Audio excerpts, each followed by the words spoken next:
Hello, good evening. Assalamu alaikum everyone.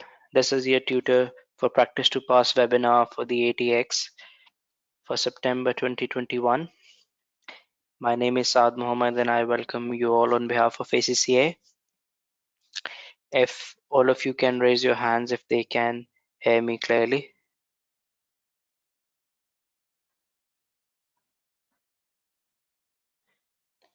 Thank you.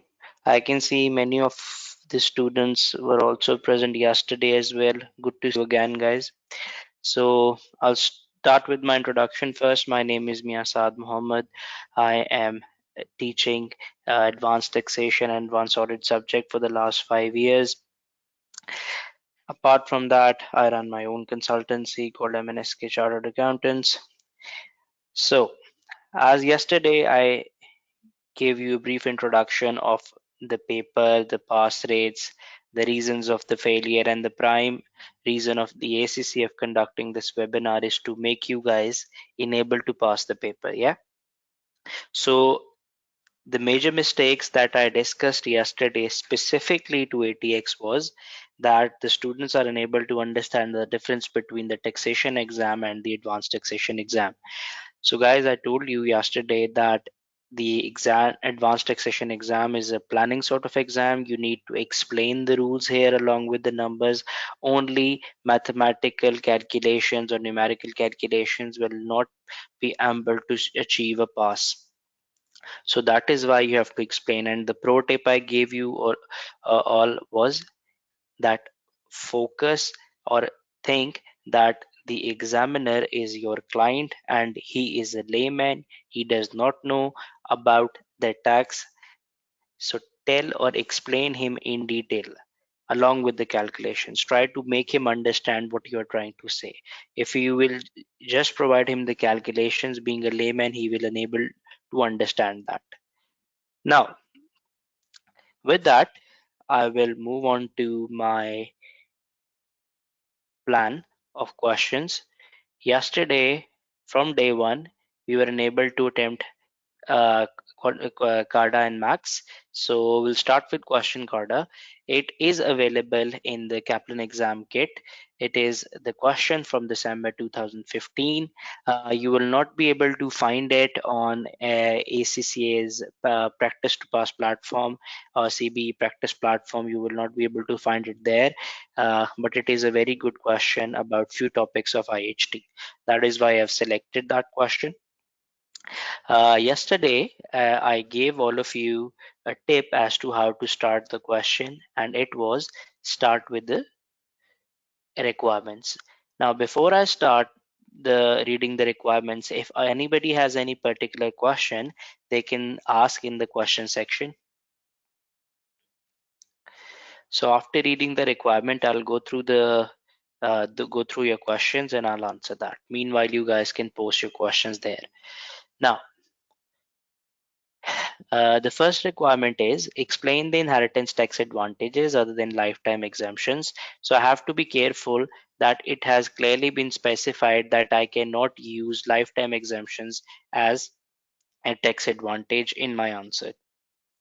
If I will do that, it will leave a very bad impression, and more than impression, the examiner will not be giving me any marks for mentioning any lifetime exemptions. So I have to be careful that I will not be mentioning any lifetime exemptions in my answer, which could have been obtained if Kada had made additional lifetime gifts of quoted shares between 1st December 2017 and her death. So if there's some person, he or she, Kada, made transfer of shares, quoted shares, and whenever I think about shares, BPR comes into my mind for IHT, but it has a certain criteria and we have to check. Then here it has asked me about the lifetime gifts as a whole, that what are the the different advantages that could have been obtained other than lifetime exemptions if she would have made the gift on certain date. Now the requirement B relates to calculate the increase in legacy to the charity which would be necessary in order for the reduced rate of IHT to apply and quantify the reduction in the inheritance tax liability which would result. So guys, I do remember that there is a reduced rate of IHT. The normal rate of IHT is 40%. However, only and only in one circumstance the rate can be reduced. And what is that rate, guys? Can anybody mention in the question, please? What is the rate? The reduced rate of IHT?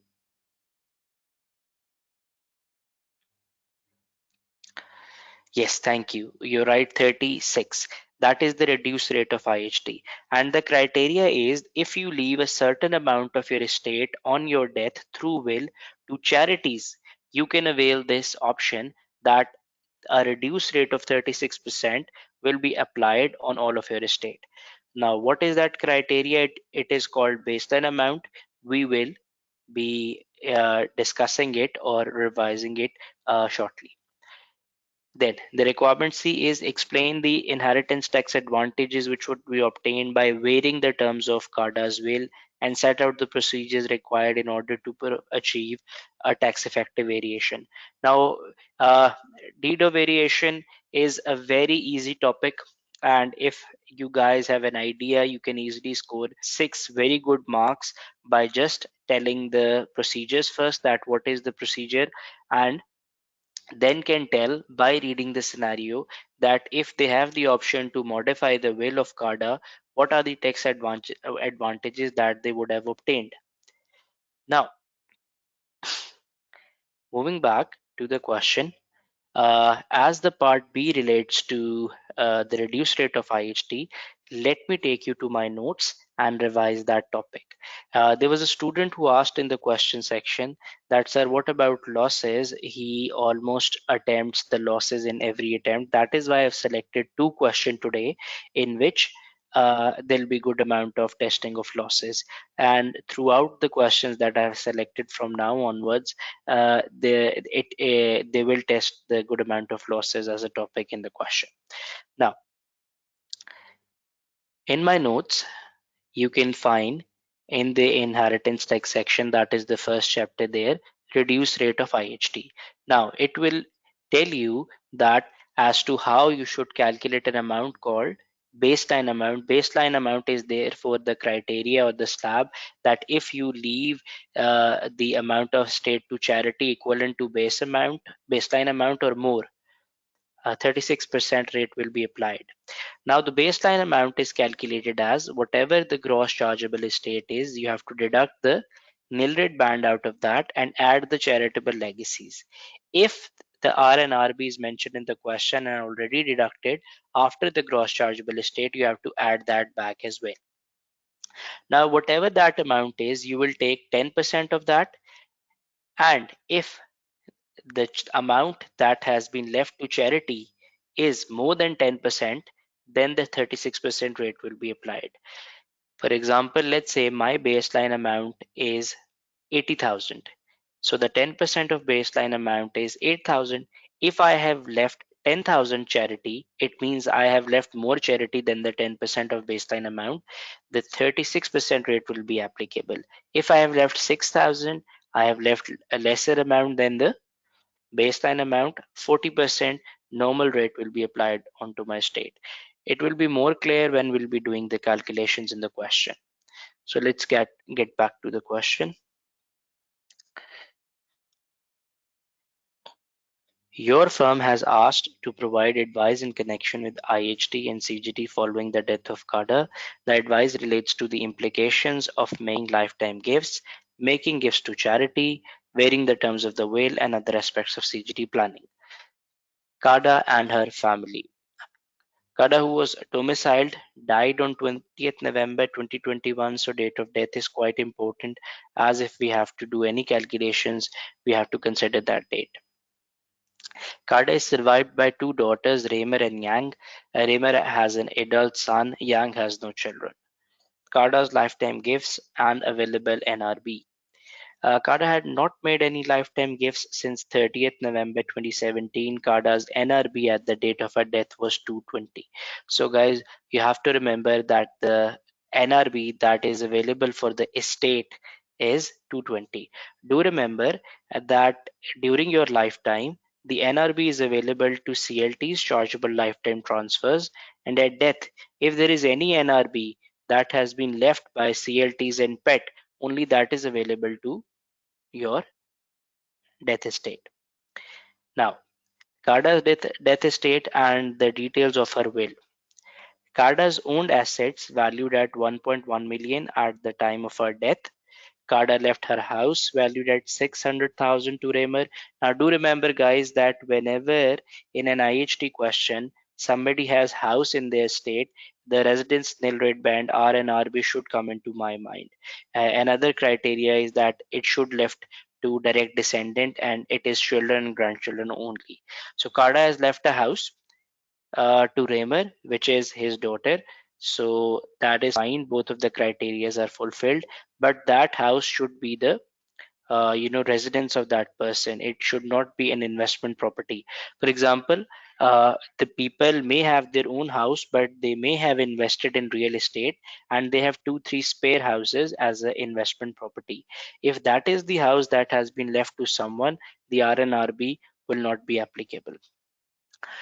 Now, Carda has left a cash of 60,000 to a UK national charity. That's fine. We have to calculate the baseline amount for Carda and then we'll take 10%.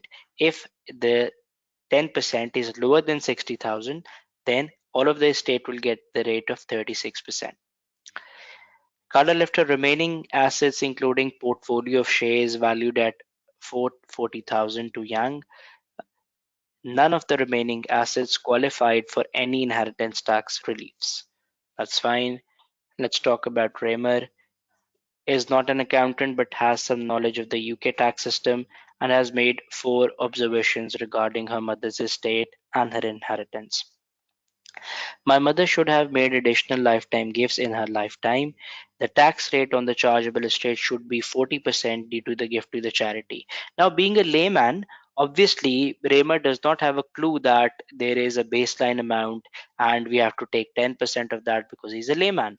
You have to explain him that what the baseline amount is and is the 10% is lower than 60,000 or not, or is the 36% rate applicable. You can clearly see he does not know what is the reduced rate of IHT. He just said that the rate should have been less than 40%, and that's how clients are. Okay, so that is what I'm keep telling you, that you have to explain the clients considering that they are layman. So you not only have to explain him that what is the reduced rate of IHT, but you also have to explain him the criteria. And for that, obviously, you should know it yourself first to explain it to someone. My mother paid. Okay, I do not intend to live in the house, but will give it to my son on 1st July 2022. One thing I always say that it is always better that if the children are wealthy and they don't need the gifts, they should directly be transferred to the grandchildren. Why? Because what it does is it saves the IHT of one generation. For example, if Mr. A will give something to his son first. It will be a pet. And if Mr. A dies within 7 years, his son has to pay IHT on that pet. Obviously, the taper relief will be available provided he manages to survive more than 3 years. And if then Mr. A's son gift the same thing to his own son and he dies within 7 years, this thing will again be taxed. So isn't it better that skip Mr. A's son and Mr. A should transfer something he wants to transfer directly to his grandchildren or grandchild? What it will do is it will skip one generation and it will skip the IHT of one generation as well. So before I move on, it was a bit tricky point. I want all of you to raise hands who have understood as to how it skips the tax of one generation if you transfer something directly to your grandchildren. Raise your hands if you have understood.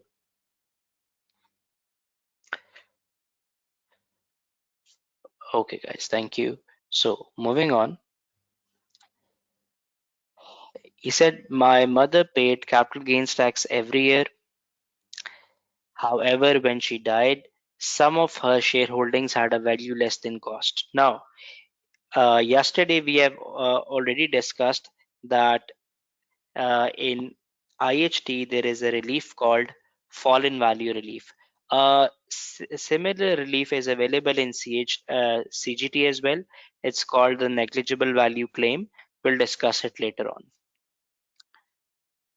But it is available for the items that you have, but they have, their value has been decreased. For example, assume for the example purposes, assume that I have an asset whose value is 100,000. I haven't sold it, but its value is now 40,000. So what I can do is, even without selling, I can claim the loss of it from HMRC. You guys will be like, sir, what if its value will increase in the future? Obviously, for future purposes, your cost will not be 100,000, rather 40,000. So let's say after a few years, its values gets back to 100 and even more than 100, you have to pay capital gains tax on that because you have claimed losses from HMRC. So, uh, Carda's shareholding at the time of her death. So he has quoted shares in JW PLC valued more than cost. Say they would have been subject to inheritance tax because they were valued more than cost. But there were shares in FR PLC that were less than cost and unquoted shares that were valued at nil. So the last two items didn't had any increase in the value or any benefit that has been obtained. So for them the criteria will be different, and for the first one the criteria will be different.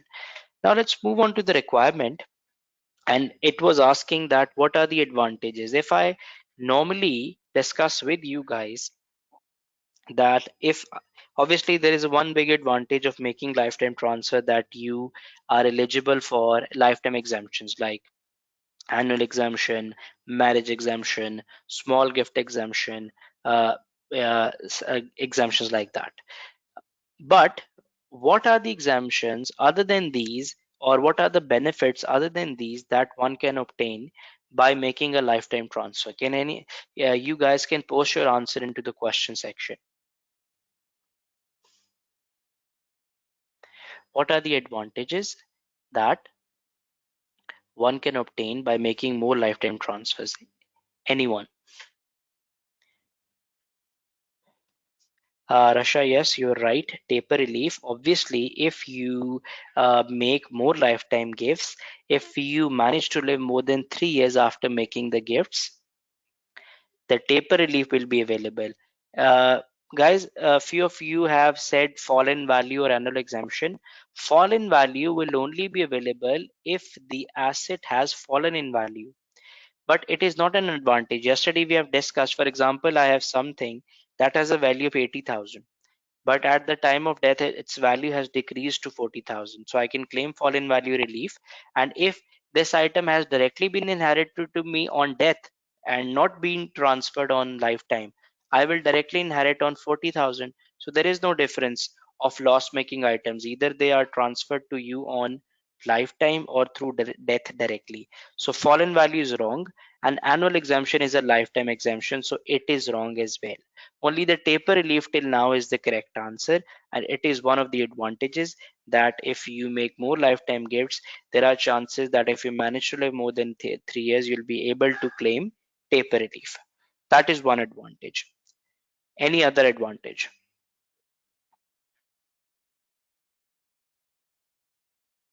Yes, Amal. We can say that if he manages to live more than 7 years, it will be exempt altogether. Yes, it can be an advantage as well. Uh, Then yes, Nabil, you're right. NRB.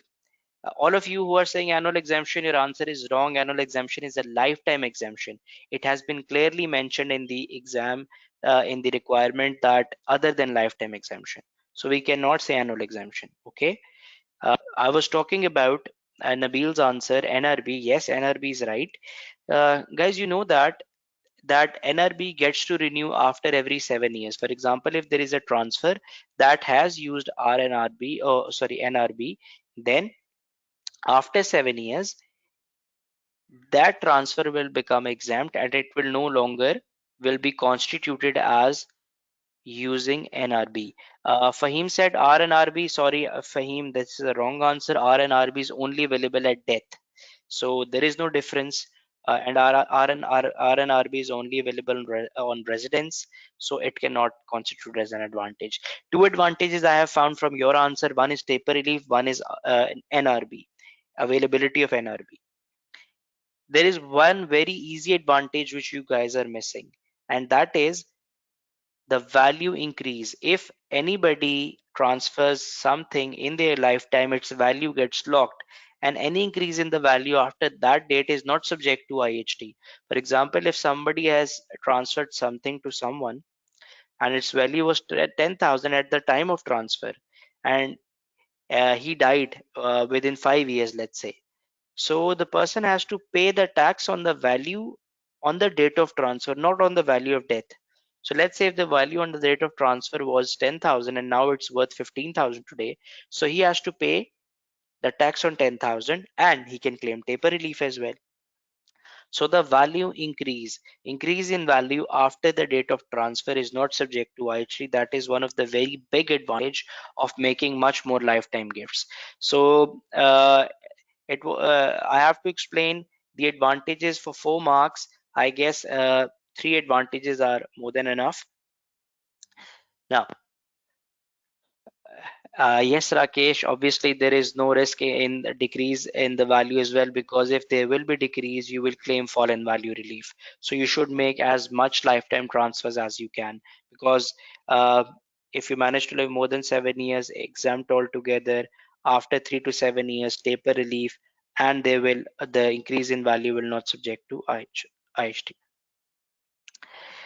Uh, Osama, I doubt that we can mention BPR, because BPR is also available on death, because the person to whom the item has been transferred has to keep that till the date of death. We have discussed that yesterday as well. So it is usually available at the time of death. Now, in the second, calculate the increase in legacy to the charity which would be necessary in order for the reduced rate of IHT. First of all, I have to first check that what is the baseline amount as per the CARDA's estate.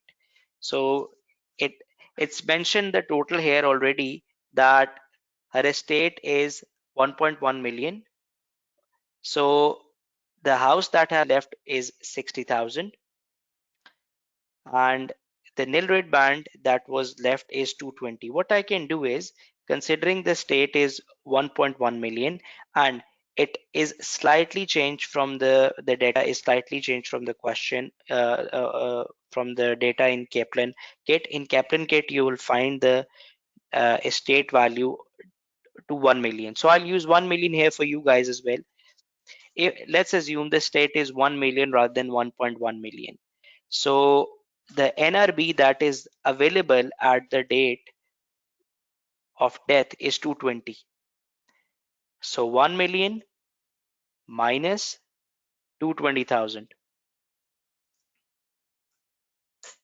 780,000. But even before deducting the NRB, the first thing that you deduct is always charities. So I will deduct the amount of charities first from this amount. It's 940. After deducting charities, the estate that we have is called gross chargeable estate, GCE. That is what it is called. Out of 1 million, all I have deducted is charities. Then I will deduct the NRB of 220,000. It's 720. So 720 is my estate, but what was my formula? Let me get back to the notes to calculate the base amount. Take the gross chargeable amount, deduct the NRB from that, and add back the charitable legacies. So let me solve this question on Excel for you as well. As I told you that it is not available on the practice platform, so I'm using spreadsheet installed on my computer. So this column I dedicate to the description, and then I can make this column for this state. Here I will insert the symbol of pound. It's your choice. Even if you don't do that, it doesn't matter.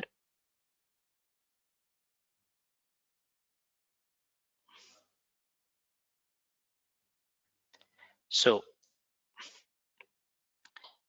this is my estate, that is, and I'll select the format here.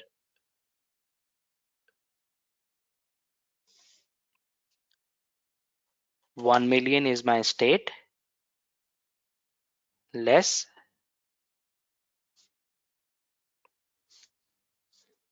charities.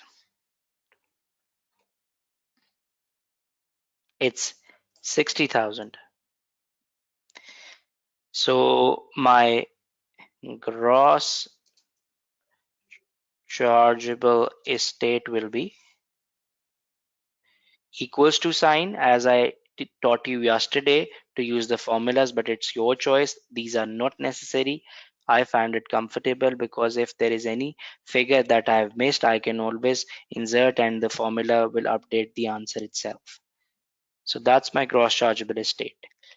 Do remember that NRB is always gets deducted after gross chargeable estate is calculated. So the charity is first in the order and then the NRB.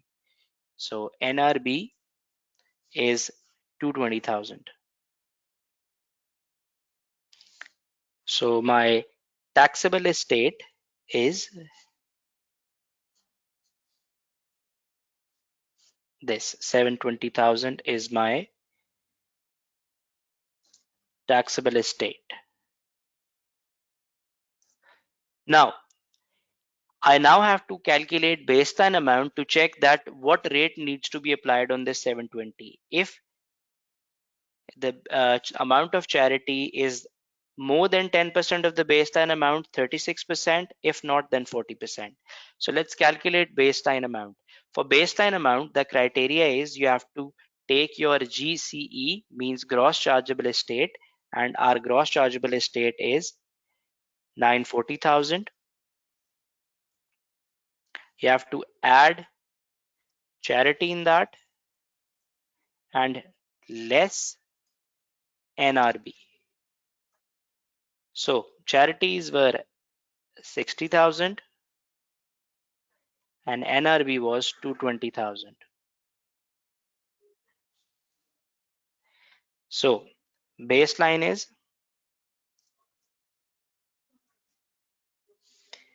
equals to this plus this and plus this as well, because plus minus will automatically will become minus. So guys, this is my baseline amount. Obviously the 10% will be equals to this times 10%, 78,000. Now guys, you tell me, CARDA has made charity of 60,000. So the baseline 10% of baseline amount is 78,000. What rate will be applicable? Tell me in the question section. 40%, 40% or not? 40% or 36%? Quick.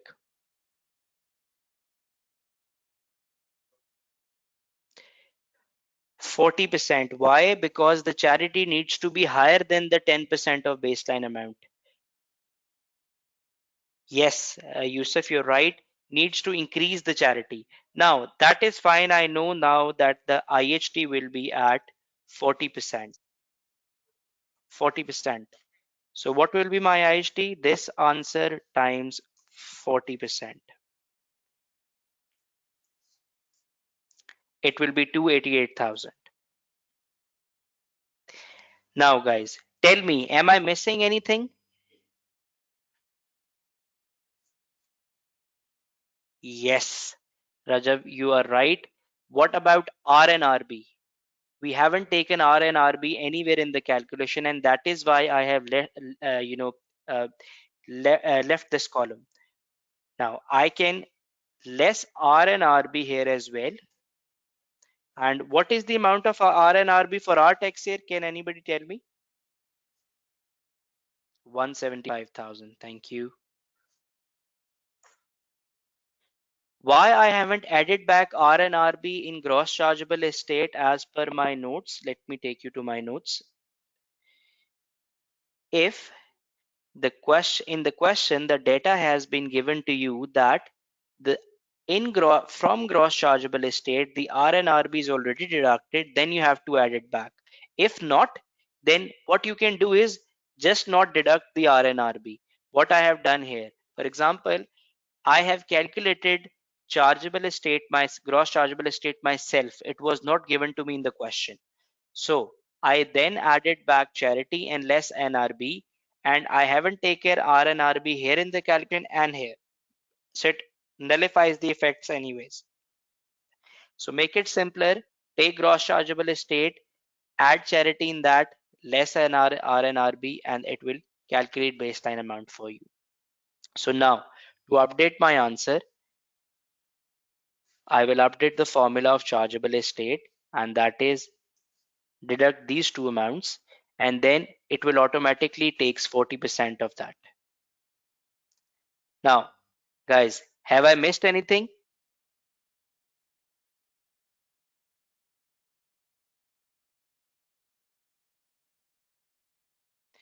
Okay, for people who can't see my figures clearly, I have zoom in my screen. Okay, thank you. Now, guys, it has also asked me, let me get back to the requirement. It has not only asked me to calculate the tax IHT liability, but has also asked me that to quantify the reduction, that how much charity she needs to make in order to qualify for the reduced rate. And guys, we can easily tell that by looking at our calculation.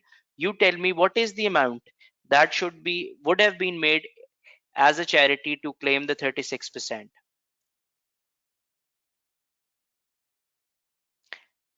What is the amount, guys? Obviously, anything equal to 78 or more will attract lower IHT liability. So we will take 78,000 exact because it will do the same. So obviously for that I can copy this figure here, and rather than deducting, or what we can do is we can copy all of this data to here, and we can just change the figures we want to.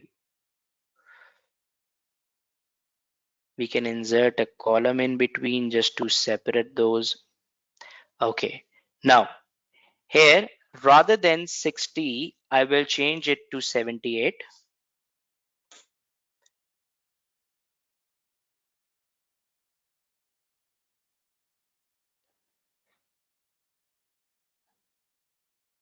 Okay, so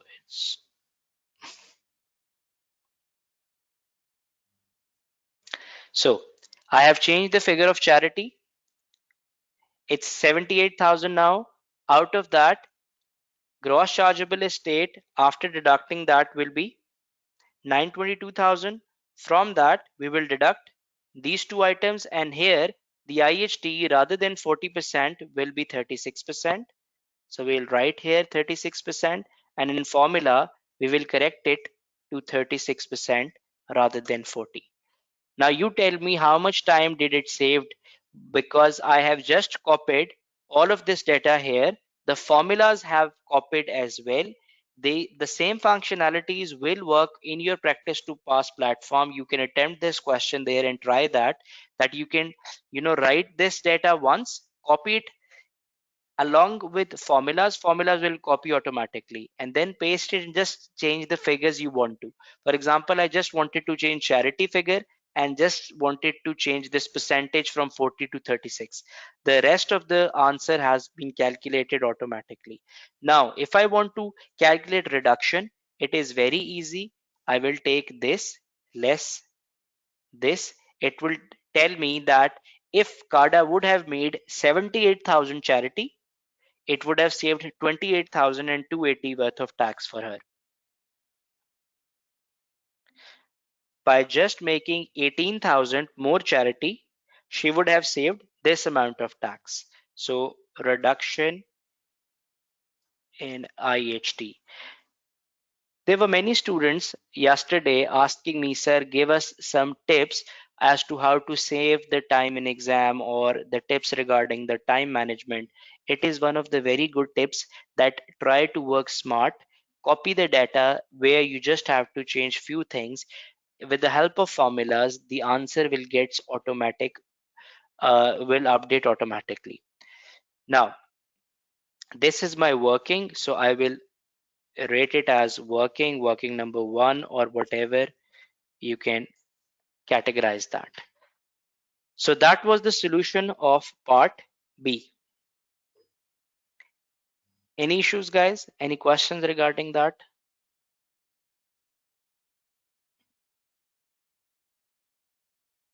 Yusuf, it's your choice. What you can do is, Yusuf has asked, sir, do we have to tell him that to achieve the reduction of 28 to 80, you have to further contribute the charity of 18,000. So the resultant saving will not be 28, because they further have to, provide 18,000 more, less 28 to 80. So the net effect will be 10 to 80. Yeah. So yes, Yusuf, it's your choice. You can tell your client that to achieve this, you have to make 18,000 of more charity, but it will save you the tax of 28,000. So net effect will be 10,000.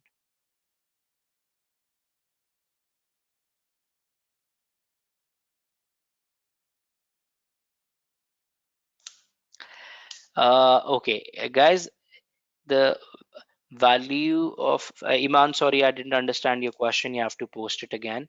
The value of the estate has changed. The gross chargeable estate has decreased to 922 from 940.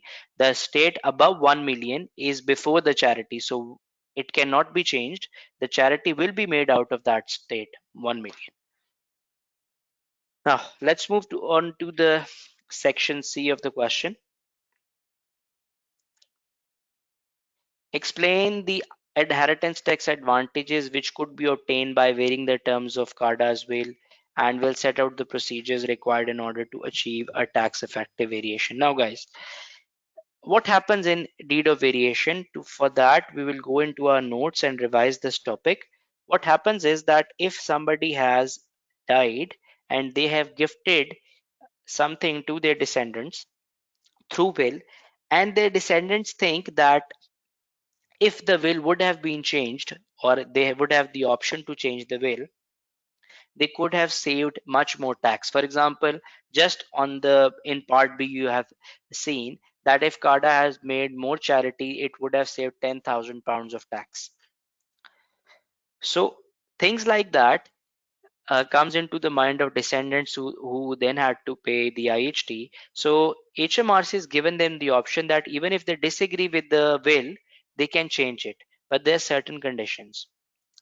And these are the conditions that if you would have remembered, you could have obtained very easy marks. The first condition is it must be written. It must be in written and written form and signed by all beneficiaries of previous and new will. For example, if somebody is getting out of the will and somebody is coming into the will as a beneficiary, both all of them should have signed and agreed. Then it should not be for any consideration or in return for change in will. For example, it shouldn't be that I am bribing or paying something to the other beneficiaries, or they are paying me anything. It cannot be that. Should be submitted within 2 years of death. It should be submitted in the written form to HMRC within 2 years of the death. So we will mention the death as well.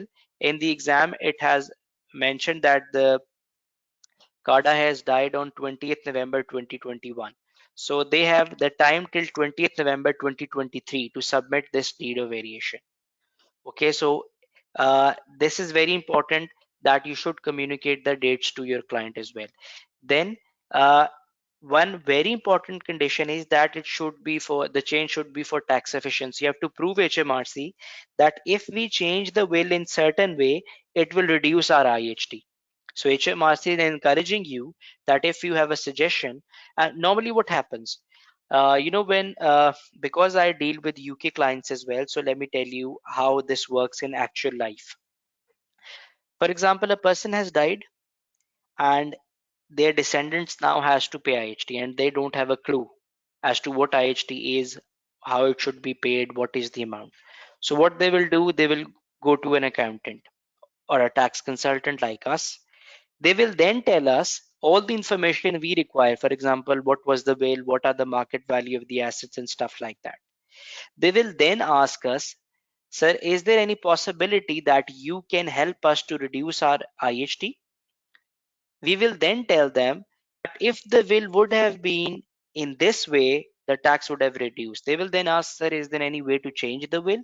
I will then tell them, yes, there's a deed of variation. And for that, these are the conditions. If you all of you agree and we prove these to HMRC, we can change the will and reduce the IHT resultantly.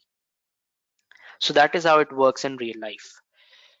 So now, what are the first of all, I will mention that this is the deed of variation and this is its what its conditions are, and then it has asked me that tell me the advantages as well, which will the Raymer and Yang will able to claim. So the first advantage is very easy that we have calculated in part A, that if they modify the will through deed of variation, they can make additional gift to charity and reduce their tax. The savings we have calculated in the part above. Then Raymer has identified in the question, we can see the question again, that he said that I do not intend to live in the house but give it to my son. So we will say here that if the Raymer does not want to does not intend to live in the house and does not want to keep it, by varying the will, they can transfer the house to Karda's grandchild and Raymer's son. Few of you might think, sir, then what about RNRB? RNRB will not be available. Then no, this is not the case. RNRB is available if the house has been left to children or grandchildren. So by still giving the house to grandchildren, the RNRB will be available. However, it will save the IHT of one generation. Now, so these are the two advantages. And another advantage is that if they do this way, it will not only save the one generation tax, but it will altogether exempt the asset from Raymer's IHT, because the Raymer has never got the house by changing the will. So you will not only mention these two advantages but also mention the procedures to score 6 marks. So guys, is there any question?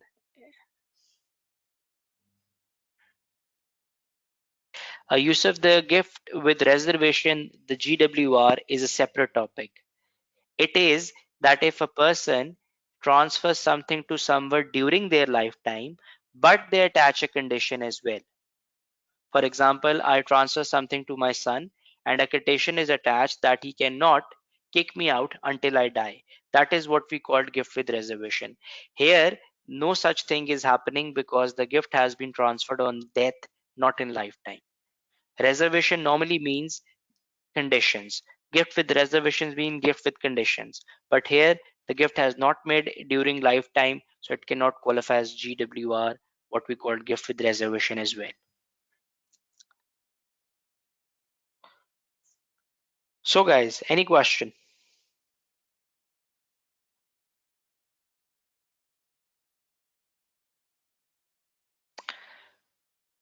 Okay guys, a short 5 minutes break. In that break, you are allowed to post questions in the question section.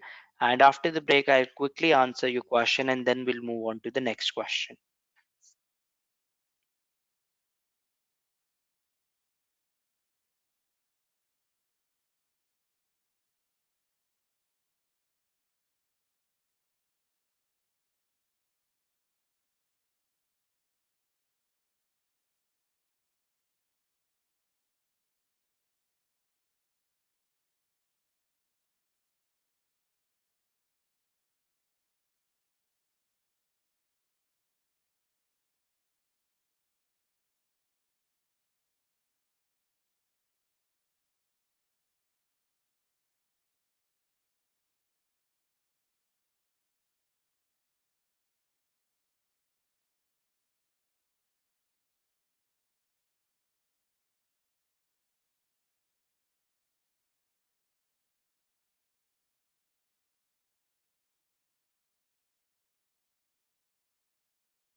Okay, Tisham, you have asked a question. Can I explain about getting professional ethical marks?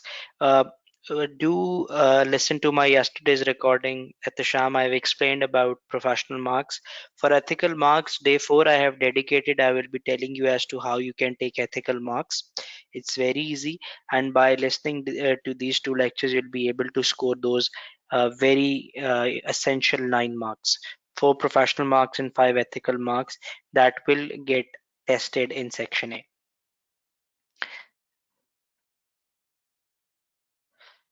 Sayed Raza, I do not share notes on daily basis. There are only one type of notes that will be uploaded daily for the students to download, and that are for the complete course. Aman Raval, you have asked me how to handle text planning question. All of the questions include text planning. For example, just now we were telling him as that how to do the gift deed of variation, but also what are the advantages he can obtain. And uh, if you are talking about complex type of planning question, I have selected those as well and will be solving those questions as well in the coming days.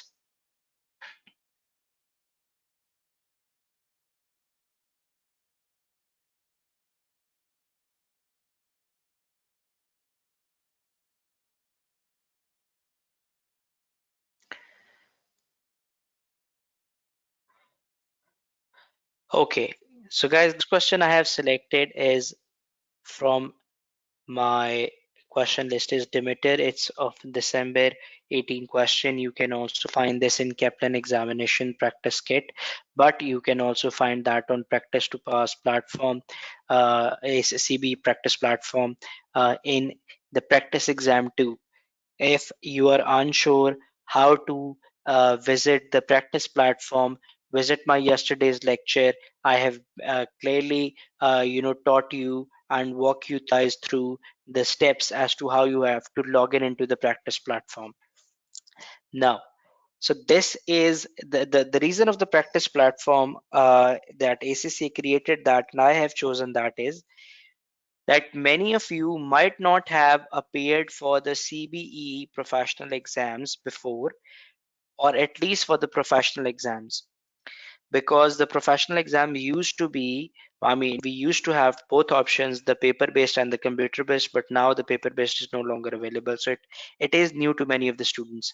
So the practice to pass platform has the same outlay as your original exam, so you should familiarize yourself and you should solve the questions here, because it will help you not only to get familiar with that format, but also save your time. I have mentioned this yesterday. I will mention this again, that there were many students that failed the paper, and they told me that when they went into the exam, the outlook of the CBE exam was not that familiar to them, and uh, and the damage it caused was that they were unable to manage their time. Why? Because they have to figure out many things as to how to access spreadsheet, when to use word processor, and then typing speed, then use of formulas, because they haven't used it before. So I will strongly suggest to use the practice CB practice platform and get yourself familiarized with this outlay. Now, first of all, we will read the introduction of the question that will be on the main screen. Demeter has recently taken up new employment and is seeking advice on the tax treatment of certain components of his remuneration package and the relief available to reduce the chargeable gain on the sale of his house. Now, one of the student has just asked me, sir, how to deal tax planning question. Here you have to do the tax planning for him, that he is selling his house. How will you be able to reduce his CGT? Now, whenever someone is selling their house, if it is their main residence, two types of reliefs comes into my mind from CGT. One is PPR, principal private residence relief, and the second is letting relief. So depending upon the situation in the question, I will look into that what are the types of reliefs that are available. Now, the following exhibit available on the left hand side of the screen: scenario and requirements. Now let us read the requirements first. Explain the extent to which the receipt of 20,000 lump sum inducement payment and the relocation package in the relation to the Demeter's move to London will give rise to employment income for him. Whenever I see relocation, remember one thing, that HMRC has allowed that if your employer pays you because you are relocating your residence for your employment. For example, I used to live in Manchester, and now there is a company in London that has hired me. And because I have to move from Manchester to London, the company is helping me to cover up my costs. So they are paying me for the relocation. HMRC provides a limit up to where, if your employer helps you in relocating, it will not give rise to taxable benefit, but there is a limit to the exemption. Can anyone tell me in the question section that what is that limit?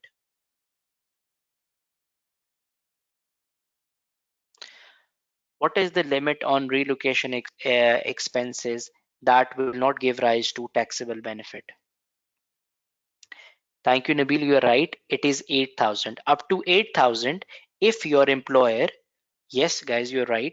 If up to 8,000, your employer provides you or helps you with the relocation, it is exempt. It does not give rise to taxable benefit. Now, guys, this is primarily the topic of F6 or the taxation exam. And in the advanced taxation exam, we usually ignore these small topics of exempt benefits or like this. But this question clearly tells you as to how important the taxation exam knowledge or the F6 knowledge is when it comes to passing the advanced taxation, and that what I also emphasized yesterday as well.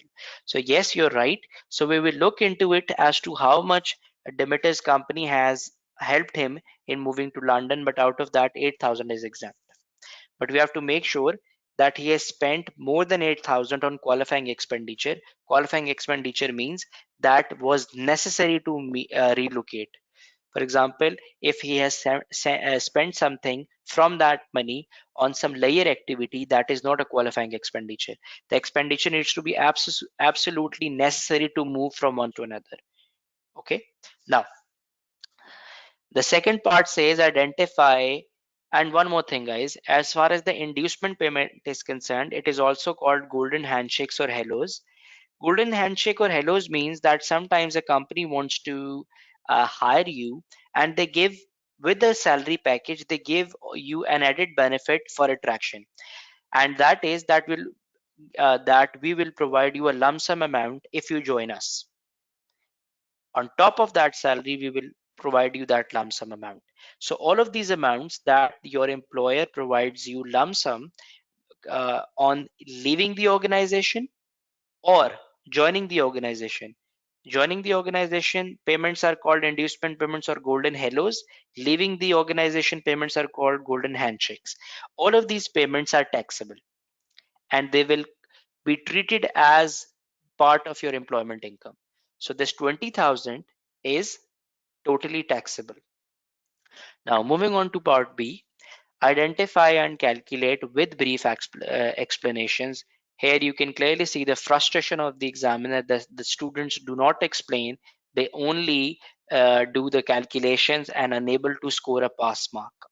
So we do not have to identify and calculate, but also we have to explain briefly. The relief is available to Demeter to reduce the chargeable gain of 94,000 on the sale of his house in Manchester on 31st October 2021. If this is the house which Demeter is selling because he is now relocating to London, it would be his main residence, and I guess PPR will be available. But I have to read the question to confirm.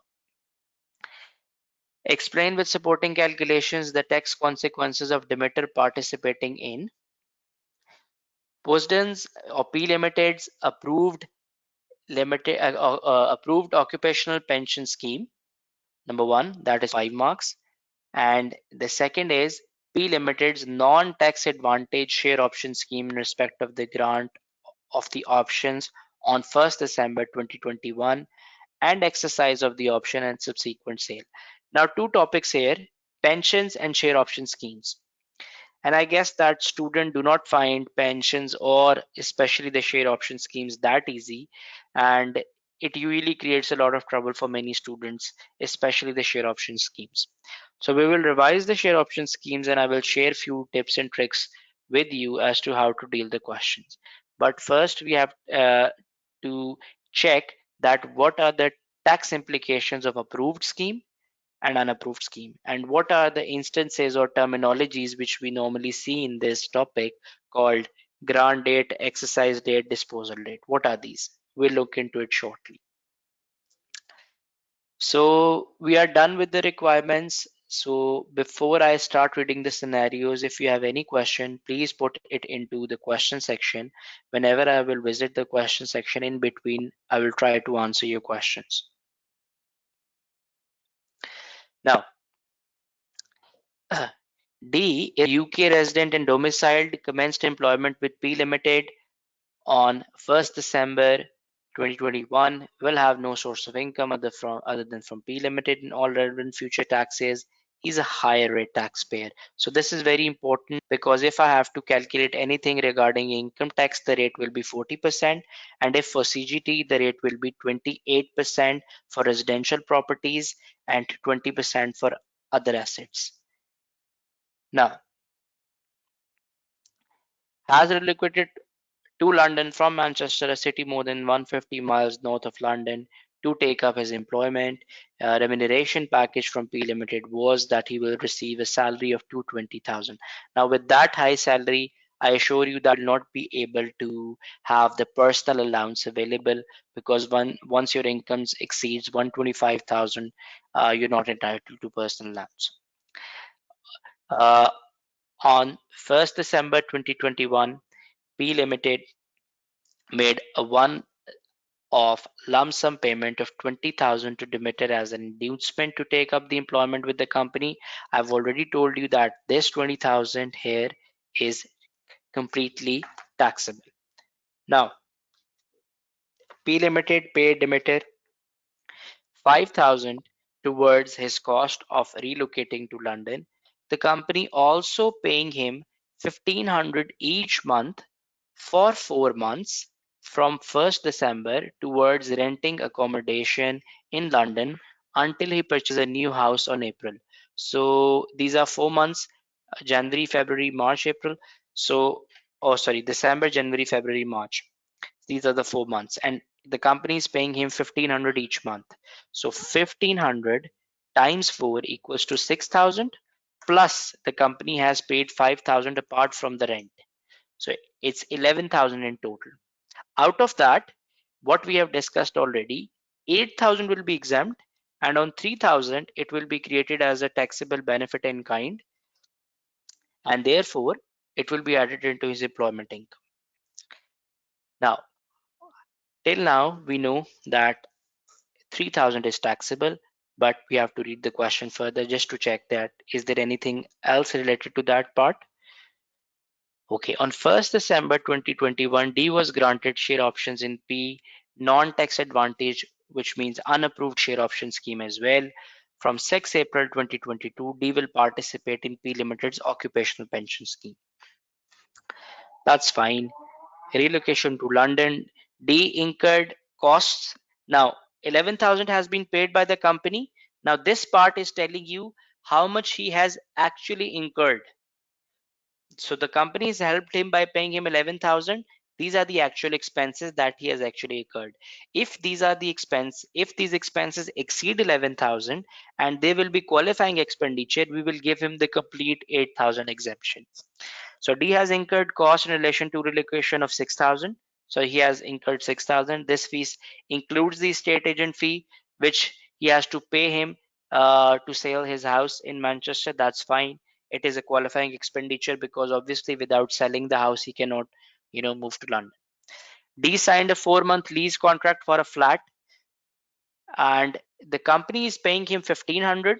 The company is paying him 1,500 per month, helping him. However, the flat he has actually let out is for 1,700. So 1,700 times 4, that is 6,800. That is his one cost, plus he has incurred 6,000 apart from it. So he has spent 12,800, which means that he has spent more than 8,000 on qualifying expenditure, so we can give him complete 8,000 exemption. So our answer will remain same, that is the company has helped him win 11,000 and 8,000 out of that is exempt. The 12,800 does not has to do anything with the tax calculations. I have just calculated that figure just to make sure that did he actually spend that money, so that it's for that only. So what about the house for which we have to calculate capital gain and suggest that is there any relief available? So guys, how many of you agree that I believe that PPR is available for this house? Tell me in yes or no. For his house in Manchester, I believe the PPR is available. Thank you. Now,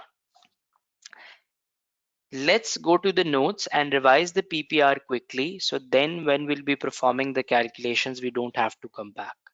So in capital gains of my notes, you can find PPR. There you can find all of the reliefs, and that's PPR.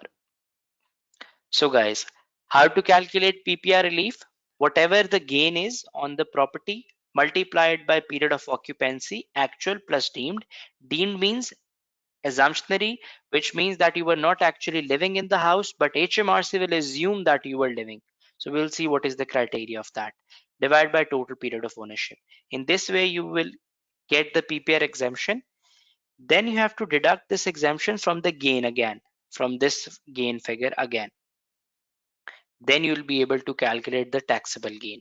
So what is deemed occupancy?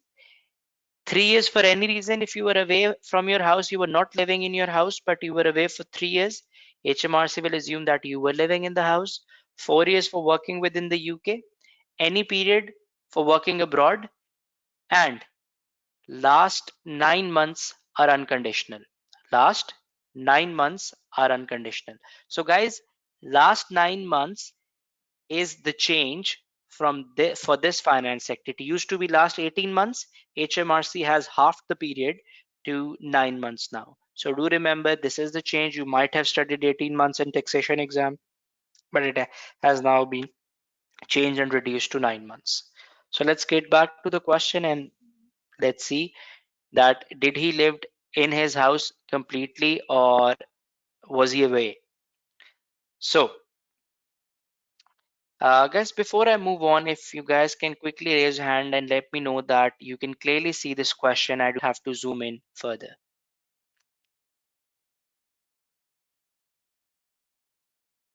Quickly raise your hands, please, if you can see the screen clearly. Okay, so I guess most of you wants me to zoom the screen, so I will zoom it a bit further. Okay, guys, now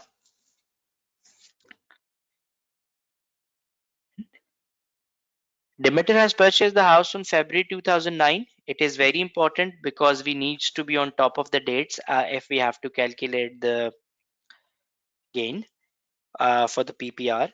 So we need to be on the top of the dates. Now, from 1st February 2009, he started to live in the residence. Demeter let the top floor of the house, comprising 30% of the total house, to tenants from 1st February 2011 to 31st October 2021, which means that before 1st February 2011, the tenants were not living in the house, only Demeter was living, and then he let out only the top floor, the remaining 70% house was in his possession. Now, I believe that if you let out your house, any part of your house, the PPR gets restricted. Answer me in yes or no if you agree with me. Does it gets restricted or not?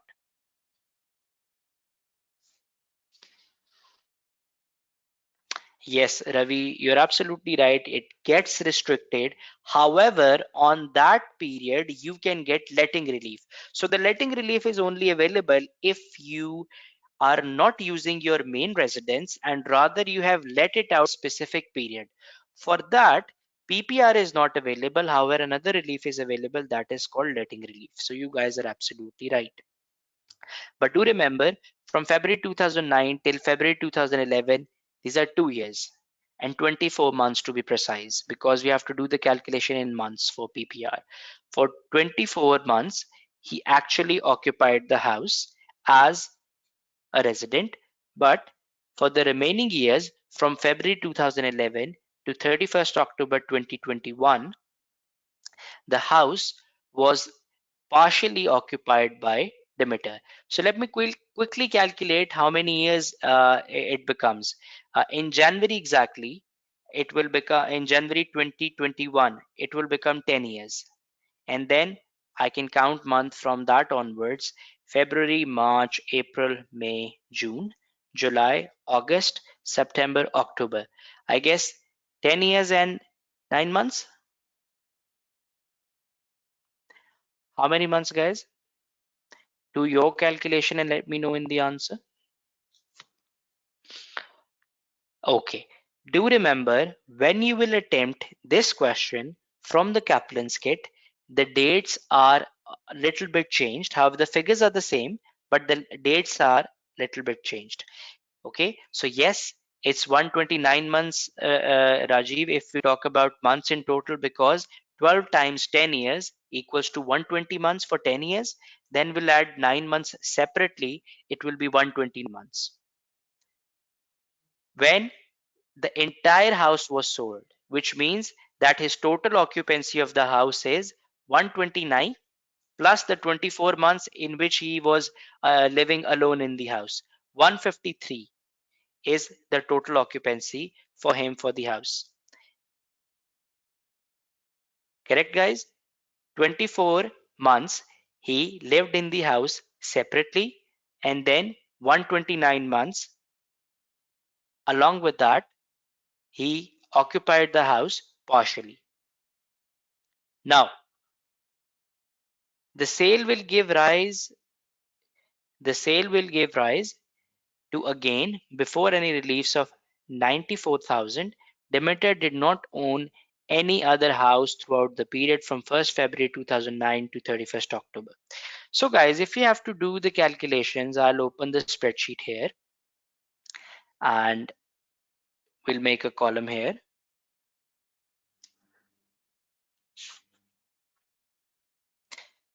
Here this column I will dedicate to the descriptions, for example, the dates, and here we will write the months. There we will write exempt months,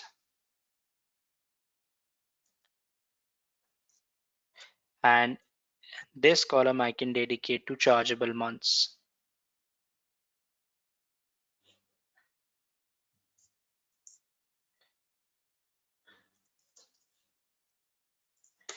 Now, the dates is from 1st Feb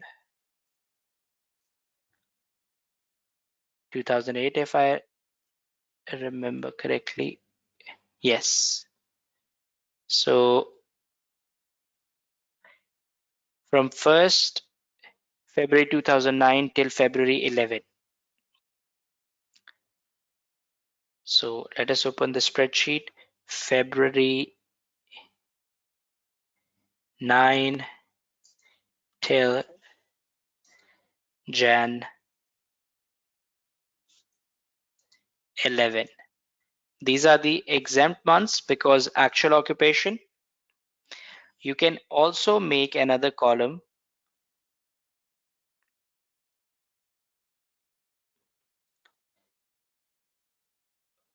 called reason, just to tell that why are you giving it an exemption and why aren't you charging it. The reason is actual occupation of the house. Now the months are 24 from 2009 till 2011.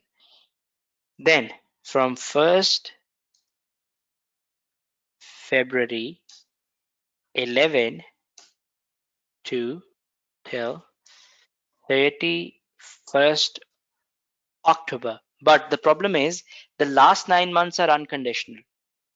The last 9 months are unconditional, and they can qualify for the exemption anyways. So I will remove the last 9 months that uh, he spent in his house he as a shared occupation.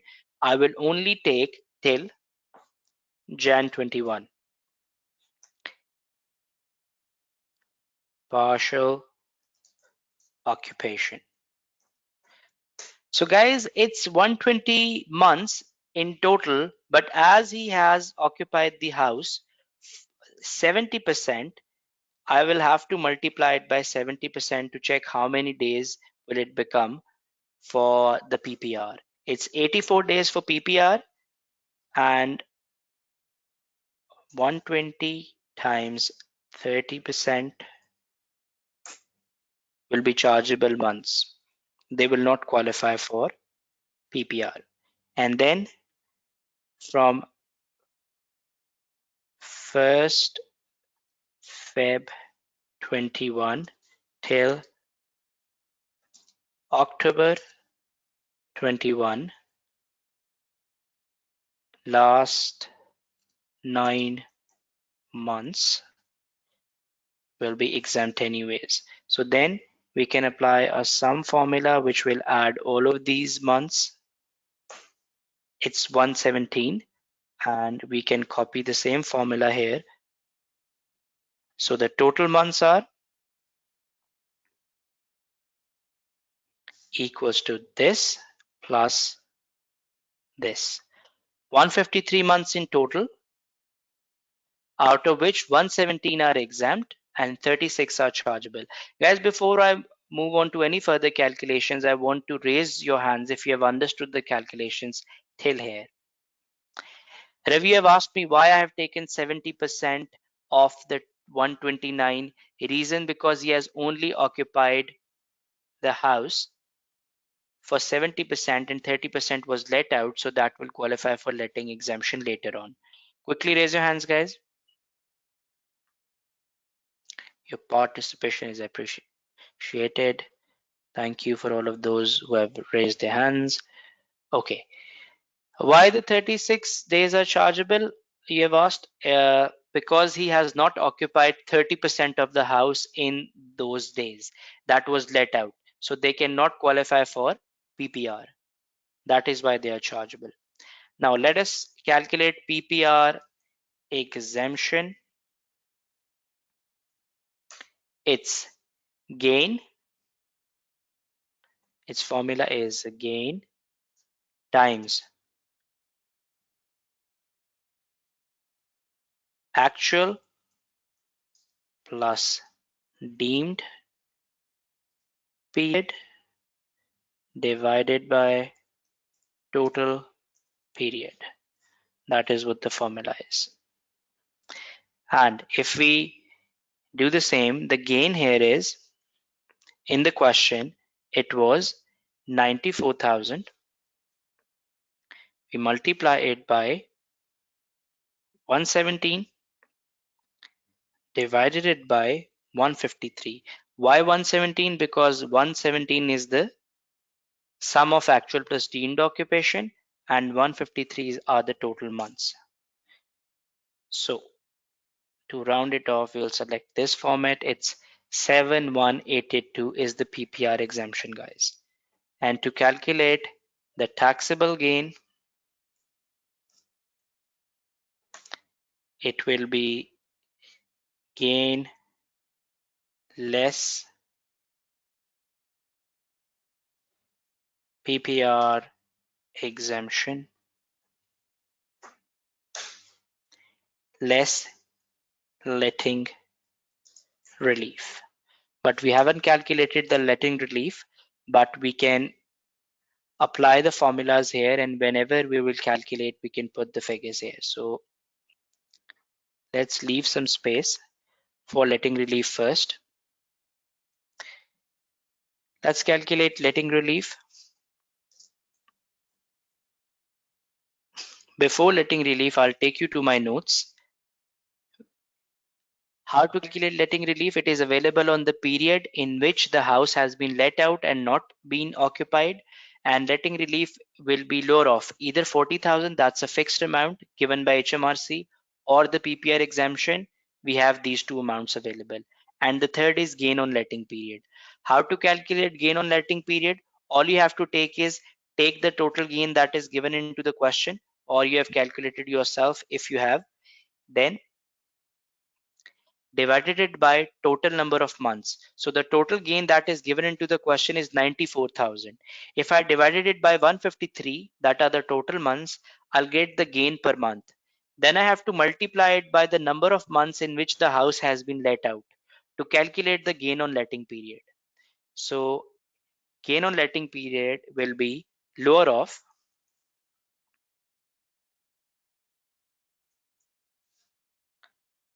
one is 40,000, second PPR exemption, that is this, and third is gain on letting period. Let's calculate gain on letting period.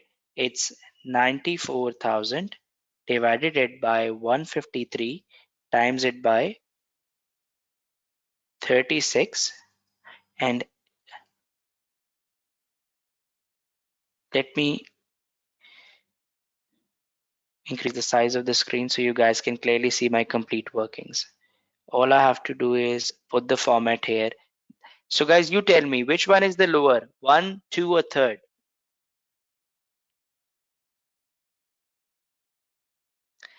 Nabil, you have asked me to repeat the formula. The formula is pretty easy. You have to calculate gain on letting period. For that, take the total gain. So the total gain was given into the question, it's 94,000. Divided it by total number of months he has occupied the property, it's 153. Then multiply it by only the number of months the property was let out. Okay, so I have taken 94,000, divided it by 153, and then multiplied by 36. Yes, guys, third is the lowest, so that will be the PPR exemption. Now we will calculate the taxable gain. It's 94,000 less PPR exemption. So this is the PPR exemption less letting relief, and this is the letting relief.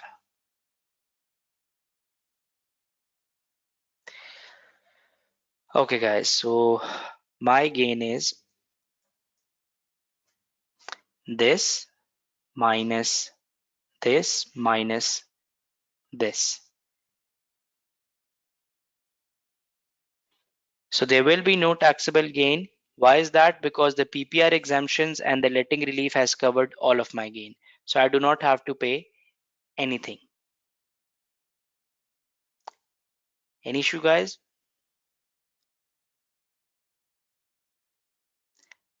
Any questions?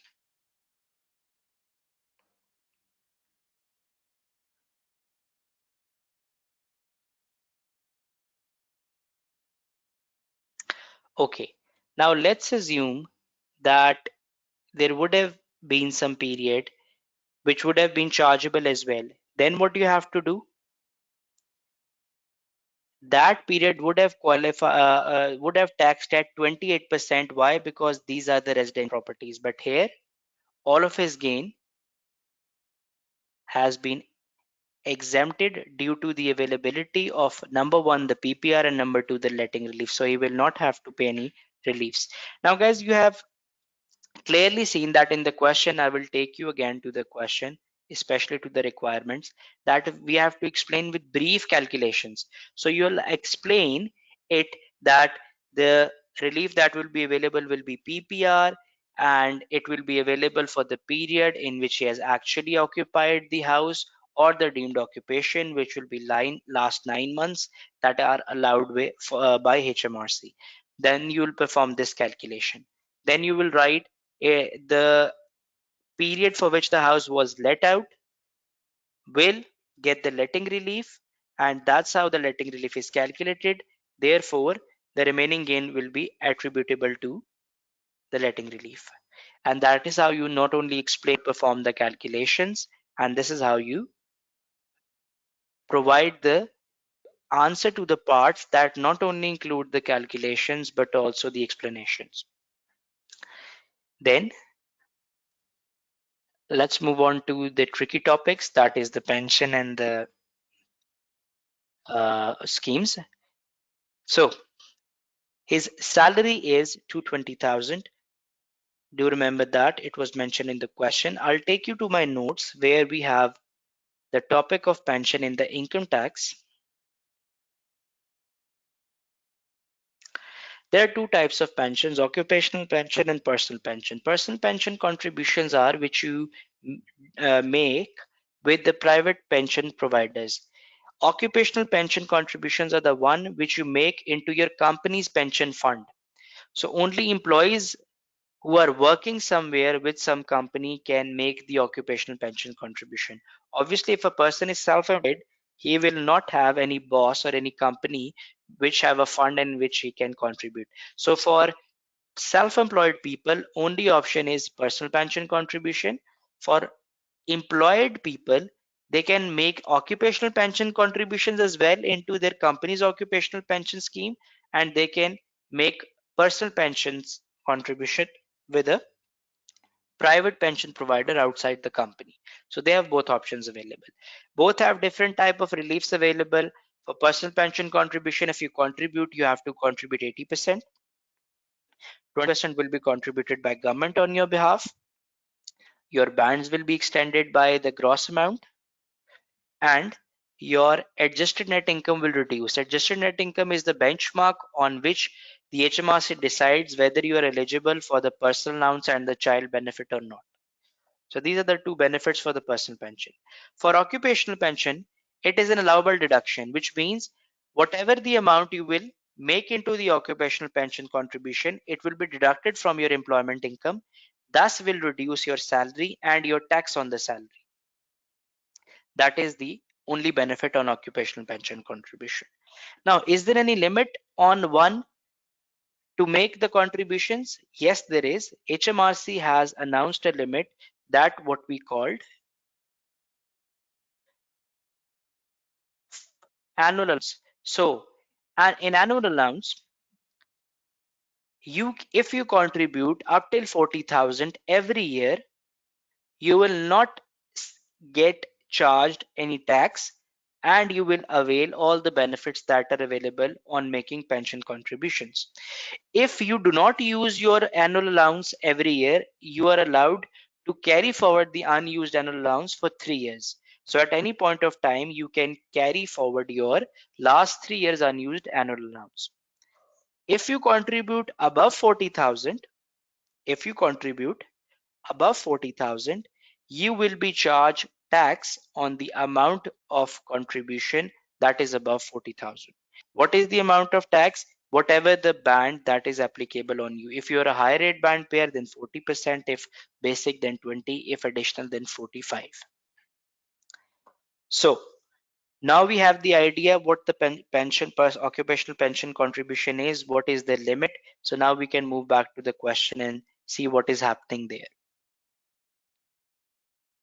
So I will close this spreadsheet for the moment and we'll get back onto it when we have to perform any calculations.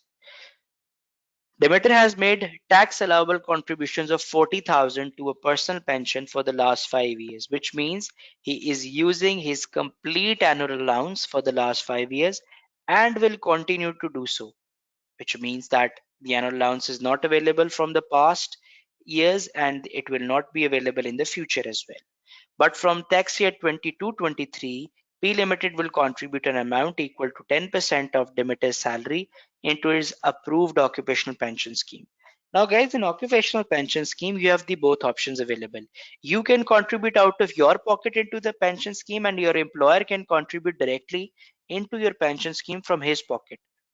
Your employer is contributing into the pension scheme from his own pocket, it will not be a taxable benefit, rather it will be an exempt benefit for you. So you are getting the money into your pension pot, but it will not be constituted as a exempt benefit. But there is a disadvantage of that as well. that employer's contributions are also considered to be part of your annual allowance, which means 40,000 is limit for all of the contributions, either made by yourself or by your employer. So if P Limited will make a contribution on D's behalf, they will exceed his annual allowance, which means it will attract a tax charge. So guys, let's quickly look that what is the available limit of what is the available annual allowance that is available for D. So his income is 220,000. Out of that, I have to deduct 40,000 because that he is making in the uh, contributions. So 180 is the amount. Let me take you to another topic with this, that is tapered annual allowance. 40,000 complete annual allowance is for the people who are normal income individual and not the high income individual. Now, what do I mean by that? If you are earning more than 150,000, your annual allowance will get taper as well. You will not gonna get the complete annual allowance like other people. And what is the limit? More than 150. If your income exceeds 150, for exceeding every £2, £1 of annual allowance will get reduced. Or you can say, let's say if I'm earning 160,000, if I'm earning 160,000, my income is 10,000 above the threshold. Take 50% of that, that is 5,000. 5,000 of annual allowance will not be available. Rather, 35,000 of annual allowance will be available. So D's income is very high. It's 220. However, to calculate the threshold, you have to deduct if one has made any pension contributions, and D has made pension contributions of 40,000. So his income will be considered as 180, but it's still above the threshold. If I deduct 150 out of that to check how much it is above the threshold, it is 30,000 above the threshold. If I take 50% of that, it's 15,000. 15,000 worth of annual allowance will not be available. So how much annual allowance will then be available out of total 40? 25,000 of annual allowance is available to D. Why? Because income is so high. Now how much he is utilizing? 40,000 pension contributions by himself, 10% of his salary by his employer. So his salary is 220,000 times 10%, 22,000. Let me confirm his salary again from the question.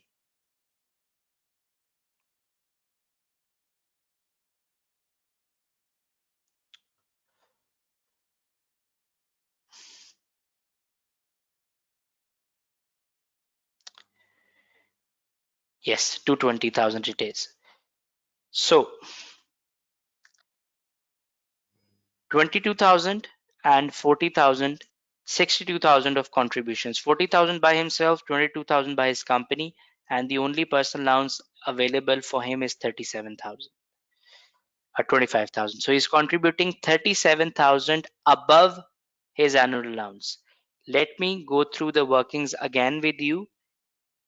His salary is 220,000 minus the contributions he has already made, that is 40,000. To check how much it is above, 30,000 it is above the threshold. 50% of that is 15,000. So 15,000 annual allowance will not be available. So 40,000 minus 15,000, 25,000 annual allowance is then available for D. But he is contributing 62,000. So he is contributing 37,000 above the threshold, above his annual allowance. So it will attract tax charge, and obviously with such high salary, he will be higher rate taxpayer, and it is clearly mentioned in the question. So 40% tax on that.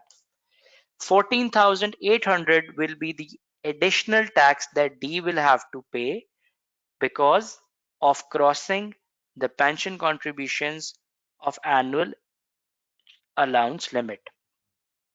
Now guys, I know it was a bit tricky. If you have understood it clearly, please raise your hands. If not, then post your questions in the in the question section.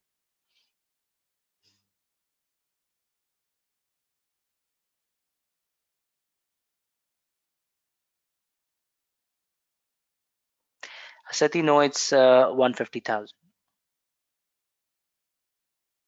I haven't got 65,000, Ravi. It's 62,000.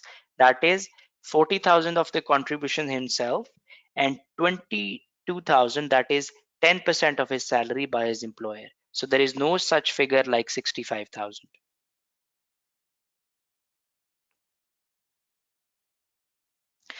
No, Nabil, obviously there is no allowance left for carry forward because his allowance is already reduced and he is using it completely. The only allowance that you can carry forward is the unused annual allowance. For example, if your annual allowance is 40,000 and you have just used 10,000, you can then carry forward the remaining 30,000. It is mentioned in the question, Nabil, that he is using complete 40,000 since quite many years. So that is the case.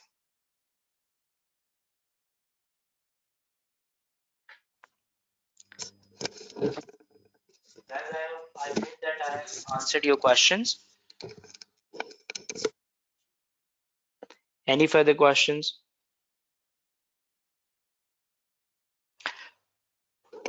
Okay, guys. Now let's move on to the next part. That was regarding the share options.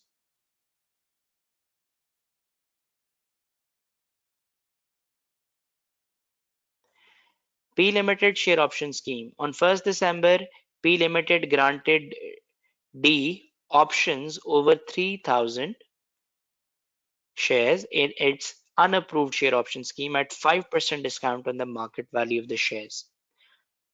The market value of the shares were 420. So let's see that what will be the 5% discount.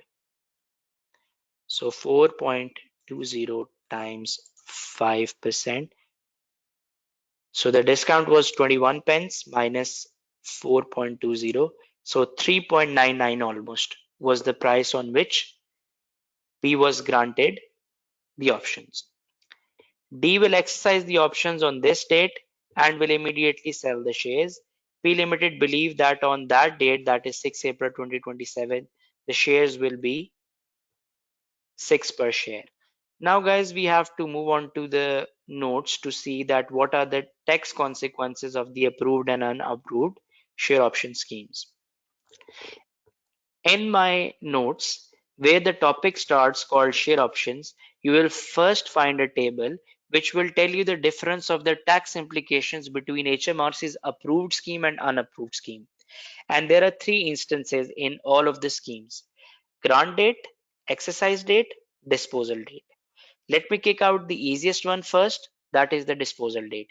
Disposal date means when you sell the shares. That is the easiest instance. Grant date is date on which I, being a company, promises with you that I will give you a shares in on a specified price on a specified date. So A Limited will promise that I will give you this amount of shares on that date. So the promise date is called grant date, on which no such shares have been given actually, only the promise has been made. The exercise date is normally the date on which the promise will be fulfilled, on which the company will actually give the person shares on that promised date and price. So that is the exercise date. Now, now you have the idea what is grant date. It is the date on which the promise is being made. Exercise date is the date on which the promise is being fulfilled. And disposal date is the date on which, after getting the shares, you're actually being disposing it. Now, guys, in our question D, he's getting the shares, he's getting the promise on 1st December 2021. So that will be the grant date.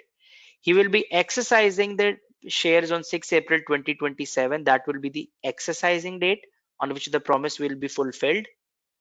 And it will he will dispose of the shares on the same day, so the disposal date and the exercise dates are same in our question.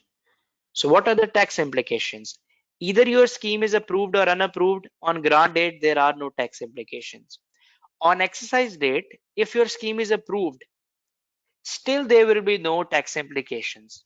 But if your scheme is unapproved, there will be some tax implications on exercise date. What are the tax implications? You have to pay income tax and national insurance contributions on the difference between market value at the exercise date. Exercise date is again the date on which the promise is being fulfilled, less exercise price. Exercise price is the price on which you are promised to get the shares. Okay, less cost of option. If you have paid anything extra, you will deduct it as cost of option. Whatever is left is a taxable benefit in kind per share. Then you have to multiply it by total number of shares. So let's get back to the question. I was promised that I will get the share option scheme at 5% discount on the market value of the shares on that date. So I have been promised on 1st December 2021. On that date, the price was 4.20, and after taking 5% discount, we have already calculated that the price is 3.99, right? Now, Demeter will exercise the options on 6 April, on which the price will be £6 per share. So let us take the difference. 6 minus 3.99 will be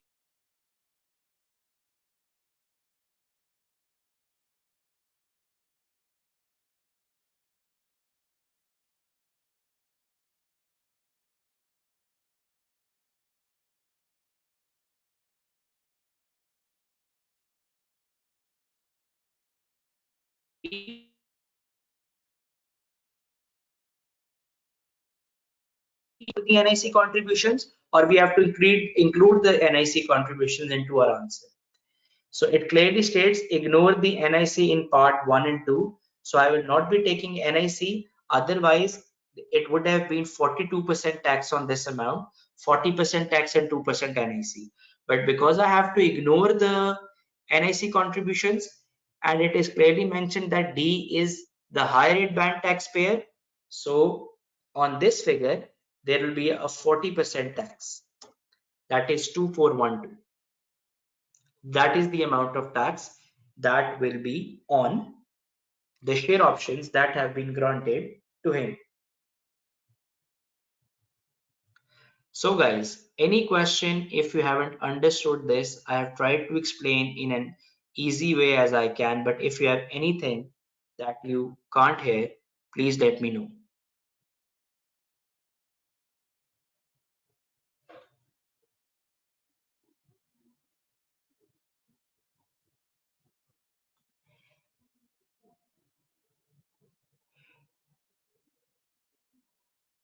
Any issue guys? Any questions? Few I might have lost audio in between. If you guys want to want me to repeat a specific point, please highlight and I will repeat it. Okay, I might have lost the audio, so let me quickly repeat. In the share option, there are three instances: grant date, exercise date, and disposal date. Grant date is the date on which the company only promises. Exercise date is the date on which the promise actually gets fulfilled and you actually get the shares. And disposal date is the date on which you actually sell the shares. If your scheme is unapproved, you're going to have the tax implications on exercise date. What are these implications? You have to take the difference between market value at the exercise date less the price on which you were promised. So in my question, the price on which I was promised was 3.99, that is 5% discount on 4.20. And on the date on which the promise actually got fulfilled, the value of each share was 6. So 6 minus 3.99 2.01 was the gain on per share, which was subject to income tax and NIC. Multiply it by 3000, it's 6030. That is the total gain. It will subject to 40% tax and 2% NIC, but as we have to ignore the NIC, I will only take 40%. 2412 is the total amount of tax that D needs to pay. Guys, is it clear? I have repeated for your convenience. Also, please raise your hands if all of you have understood till here. Your participation is highly required. Please raise your hands for me. Come on, students, I need more hands to be raised. Thank you. If there is any such question, guys, you can put into the question section. We have now completed this question and we'll be moving on to a 5 minutes break. In the break, you are more than welcome to put your questions in the question box, and after the break, I will try to answer. I have selected this question because of two topics that students usually have difficulties in understanding. One is the share option schemes and one is the pension. See you after the break, guys.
Okay, guys. So one of the student has asked that uh, is there a link to rewatch the webinar? Yes. ACCA uploads the recording of the webinar daily on their Vimeo channel. The link will be shared with you shortly, so you can rewatch it anytime you can.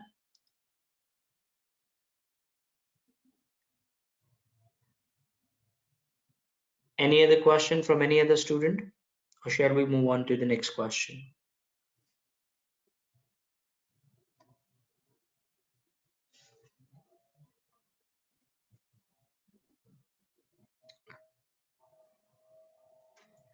Okay, guys. So let's move on to the new question. The new question is in it, and I have selected this question from September 18 attempt. It is also available on Practice to Pass platform. It is available on Practice Exam 1. So without further delaying, let's move on to the requirements. If you guys have any questions, you can put it into the question section and I will try to answer in between. Okay. Explain how Innate can obtain relief for the trading losses of 51,000 brought forward in her unincorporated business at 6th April 2021. So I remember that there was a student asked me about, sir, what about losses? They gets usually tested. So there's a question on the loss. Then, explain why the transfer of E's business to N Limited qualifies for the incorporation relief and on the assumption that E does not elect to disapply the relief. Calculate the balance on her loan account with N Limited after deducting the cash to be withdrawn to pay any capital gains tax due. So what we're gonna do is we'll calculate that what is the CGT needs to be paid, and then whatever it is, we will deduct it from the loan account of E. And as far as I remember, incorporation relief is normally available if you are, performing a business as a sole trader and then you decide to incorporate your business into a company. So on that, incorporation relief is available. Now, moving on, Part C, advise E of the impact on the total amount of tax payable by both herself and Unlimited if instead of a dividend of 15,000 she receives additional salary of 15,000 or alternatively withdraws 15,000 from her loan account in the tax year 2022-23. Now,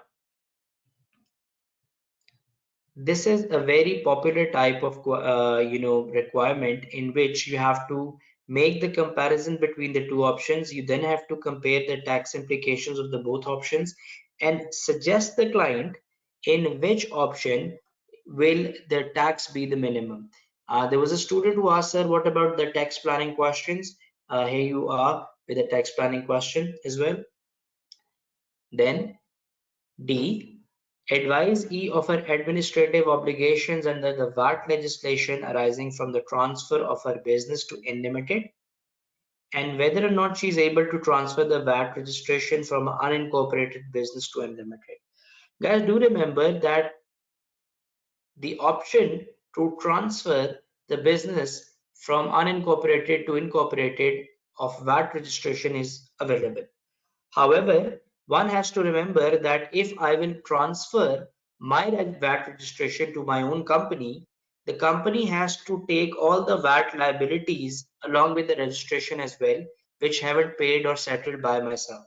So if I have the VAT is currently on my personal name and I have now incorporated a company and I want to transfer the VAT registration, all of my liabilities will also be transferred with the registration. So the option is still available there. So for 3 marks, I will be telling that yes, the option is available. And the first part of the requirement relates to advise my administrative obligations. My administrative obligation is being a sole proprietor, that as I have now stopped working as a sole proprietor or sole trader, I should cancel my registration and inform HMRC. And my company should apply for the new registration.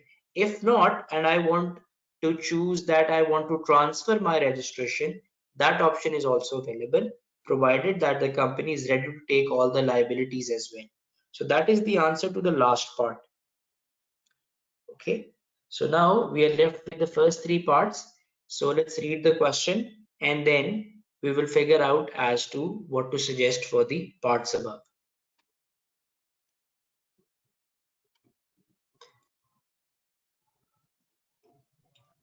Guys, before I move on, quickly please raise your hand so I can identify that there is no audio issues now.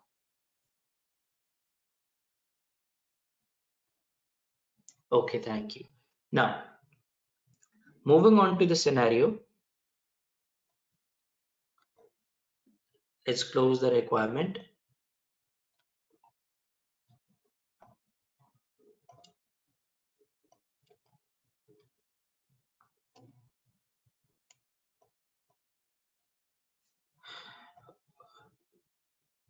Okay, I hope that now it's clear.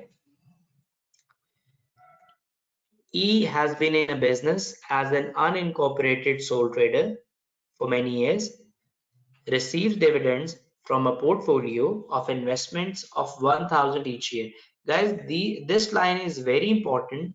Why? Because I should be careful that 1000 of nil rate band of dividend has a nil rate band of 2000, that if you receive every year dividends of 2000 there will be no income tax. Here he has already utilized 1000, so only 1000 will be available if there will be any discussion related to dividend in the later part of the question. I should remember that. He has no other sources of income, is a high rate taxpayer for all relevant tax years, that is fine. Will transfer all these assets and liabilities to her business unlimited on 1st October 2021. So that is very important date. Okay. Will make no other disposals for CGT purposes, which means our complete annual exemption is available. Whenever examiner writes this line, he's providing you a hint that please do use annual exemption. Complete of the annual exemption is available. Now, will be the only director and shareholder of Unlimited, which means it will be a closed company. Now, E is incorporated business. On 1st October, E has trading losses brought forward of 51,000. That's fine. In the year ending 31st October 2021, E business will have a taxable trading profit of 42,000 prior to the transfer of Unlimited. So the examiner is talking about 2 years before the transfer of business to company. In year 2020, he had losses, but just before transferring the business to company in year 2021, he had profits of 42,000. So I guess one relief that will automatically be applicable on his losses will be carry forward losses. Carry forward against the same trade is automatically applicable, that if you have received a losses and later on you make profits on the same trade, these losses will get set off against those profits. So out of the 51,000 losses, 42 will set off against the year 2021 and he will only be left with 9,000. So we'll see that what is the relief that is available for the 9,000 losses. If he has any incomes before that period, he can carry back. If he has any incomes coming in future, he can carry forward that losses to that. For example, if he is going to earn anything from company like a salary or a dividend, he can carry forward that loss against that income. If not, then he cannot, and he has to wait till he earns some income from either his own company or somewhere else to settle these losses. So I guess as far as the first part is concerned, that how the losses can be relieved, we can say that out of that, the 42,000 losses will be offset against the first available profits from the same trade, and the remaining 9,000 losses will be relieved against any incomes he will receive in the future, either from his own company or from somewhere else. Now, let's refer to other parts. The assets and liabilities to be transferred to Unlimited. So it has a goodwill, obviously, because he has started the business from scratch. So there will be no cost of the goodwill, only the proceeds. Then we have the workshop whose value is 122,000 less 55,000 of the cost. Inventory is a current asset, and current assets are exempt from capital gains. So we will not take inventory in the calculation of CGT. Liabilities are 10,000. Obviously, liabilities are also not part of the capital gains tax. So we will leave the capital gains tax.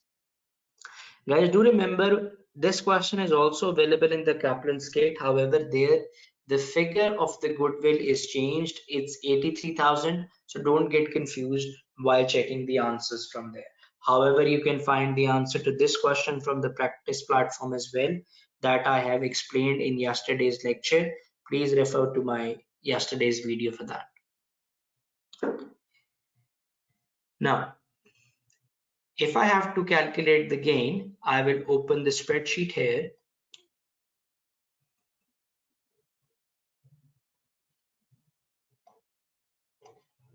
So the assets that he has transferred to the company, it was goodwill,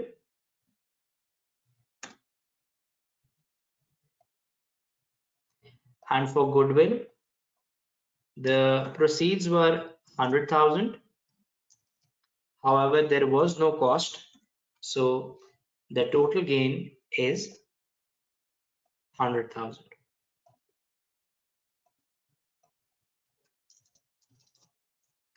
Then we have the second asset, that is workshop. 122,000 is the proceeds and 55,000 is the cost.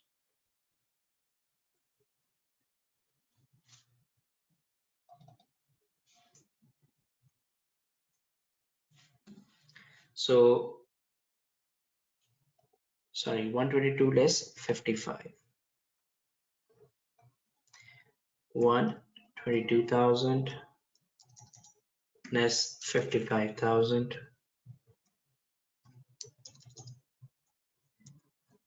and here we'll apply the formula 122,000 minus 55,000. It's 67,000. We will exempt the inventory and we will tell the examiner that we know that the inventory is exempt. We have not skipped or forget. So do remember, if you will not write this exempt, you will not get a score any mark. So 0 for that. So the total gains are, we'll apply the sum formula. 167 is the total gain.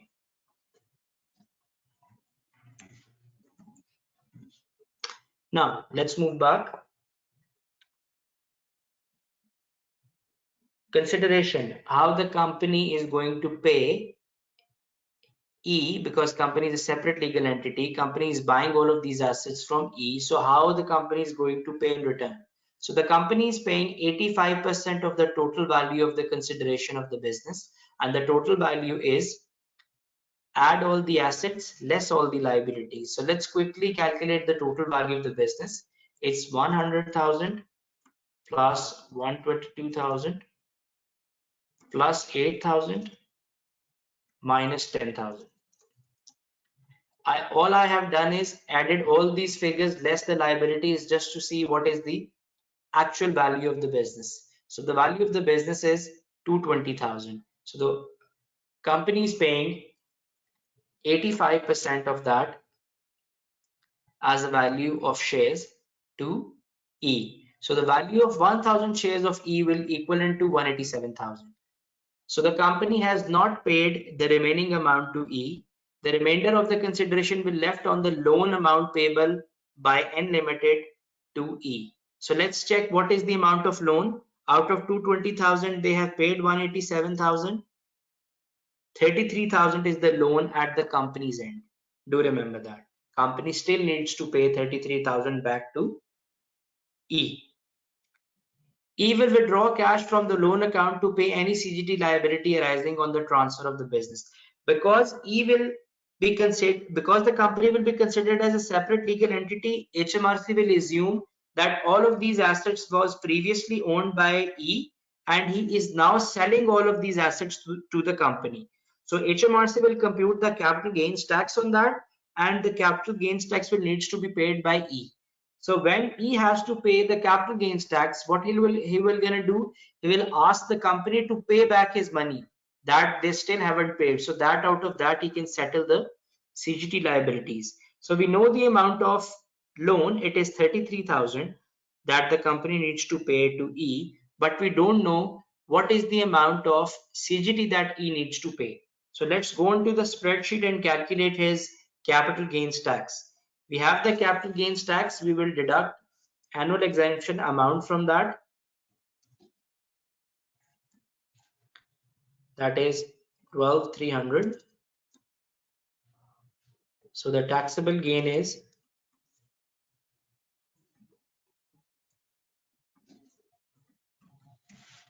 154,700. Now guys, I will stop here and I will ask you, is there any relief available on this gain that has been made by E? Is there any relief from CGT available?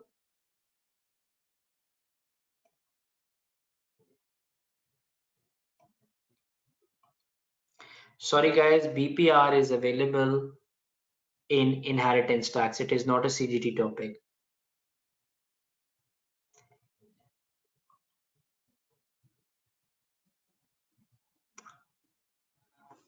What relief is available, guys? Quickly, I need more answers.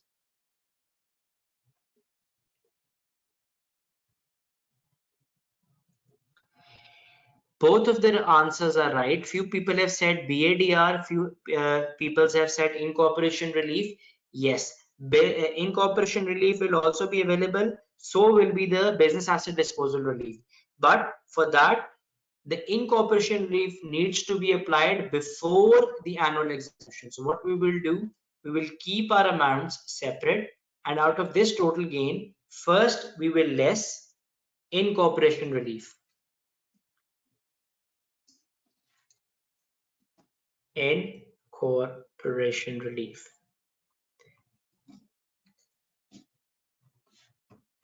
Now guys, what is the formula of incorporation relief? Let me take you to my notes, and from there we will check what is the formula of incorporation relief. We have to find that topic in capital gains tax. There it is. And the formula is gain multiplied by proceeds that are in the form of shares divided by total proceeds. So the proceeds in the form of shares were 85%. So 85 divided by 100 means 85% times the gain, whatever the gain is. So we will perform the calculations onto the spreadsheet directly, and we will write here that the gain is 167,000. We will multiply it by 85, divided it by 100, because 85% of the gain qualifies for incorporation relief. What we can do is simply take 85% of that is the incorporation relief. So now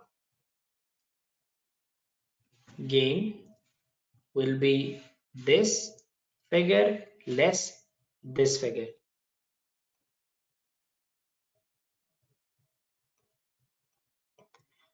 So this will be our gain before applying the tax liability. Now what I can do is I can take these figures above, and here I have to update the formula. Rather than take this figure, take this figure for the gain and deduct the annual exemption out of that. So this will be my taxable gain, and on this gain BADR will be available. But the problem is, guys, BADR is available when you cease your business or sell your business on a going concern basis. So here E has sell the business to a company on a going concern basis, so BADR is available, but the BADR is not available on goodwill. So we have to separate the gain that relates to goodwill. Now, considering that this 167 includes 100,000 of goodwill and 67,000 of workshop, I will assume that out of this gain, obviously 85,000 would have related to the value that qualifies for incorporation relief and 15% does not relates to. So what we can see here is we can take that what is the percentage of out of this total gain that relates to goodwill. So this is the amount of goodwill divided it by this value and expressed in the form of percentage.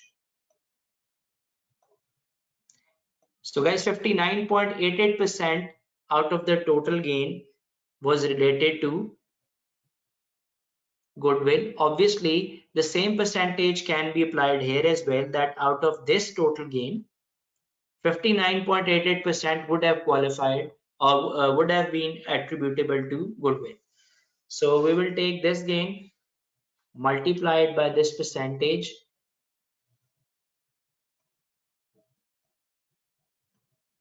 So 7635 is the gain that relates to goodwill. So it cannot qualify for BADR, Business Asset Disposal Relief. So the remaining gain can qualify. So we have to make two columns, gains for BADR, other gains. And do remember, I will not deduct annual exemption from here. Why? Because it is always beneficial to deduct the annual exemption amount from non-BADR gains. So rather than this figure, I will take this figure. Oh, sorry, 15,000. So my gain that do qualify for BDR is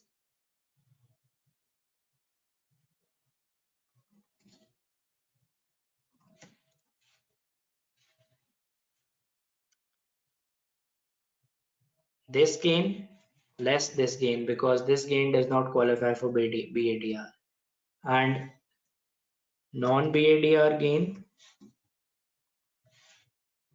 is obviously 15,000.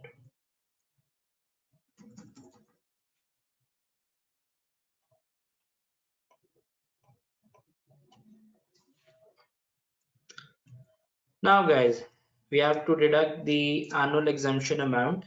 Now guys, you tell me what should be my preference to deduct the annual exemption amount, gains for BADR or the other gains? Yes, other gains first and then BADR. So out of my other gains, I will deduct the annual exemption amount, that is 12,300, and apply the sum formula. So it's 27 here. I'll copy this formula here. So the non-BADR gains will be taxed at 20%. So 10050 is a non-BADR gain. It will be taxed at 20%, considering him a high rate band taxpayer, and BADR gain will be taxed at 10%.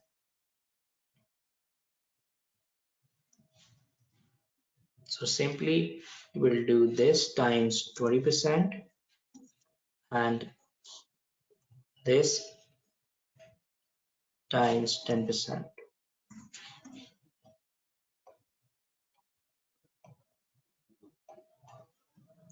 So our CGT liability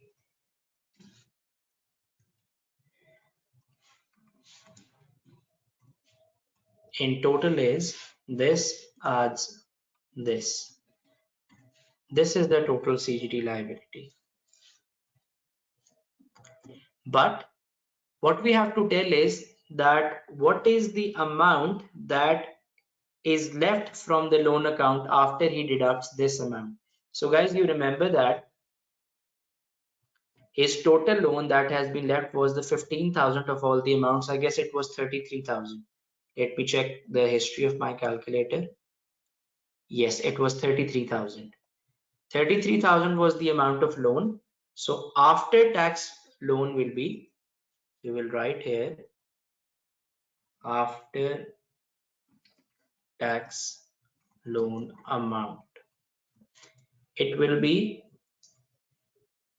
33,000 minus this amount.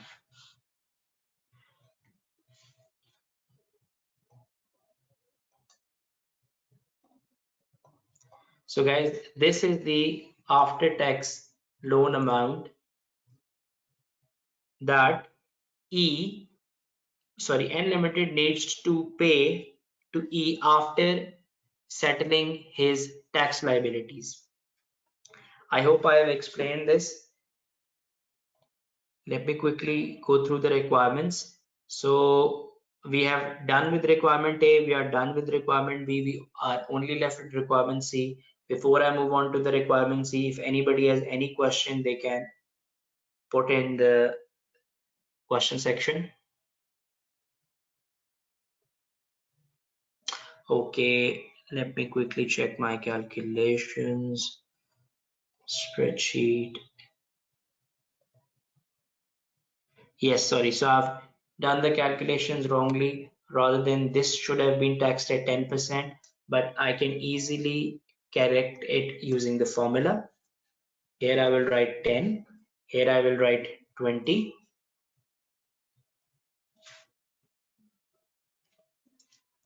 And simply by updating percentages here, my answer will automatically get updated. So 10 here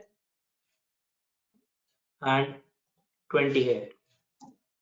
Now, this figures get updated as well, and this figure gets updated as well.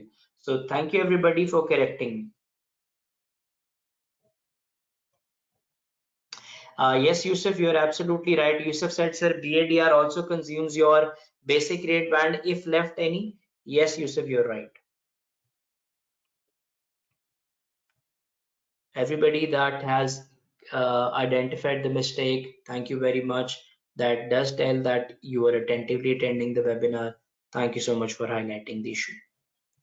Any other questions, guys, before I move on to the next requirement? Okay, so let's move on to the next requirement, in which we have to state that what is better.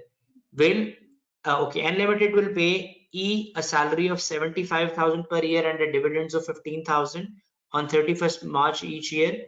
It will not regard it as a personal service company under IR 35 regulations. That's fine.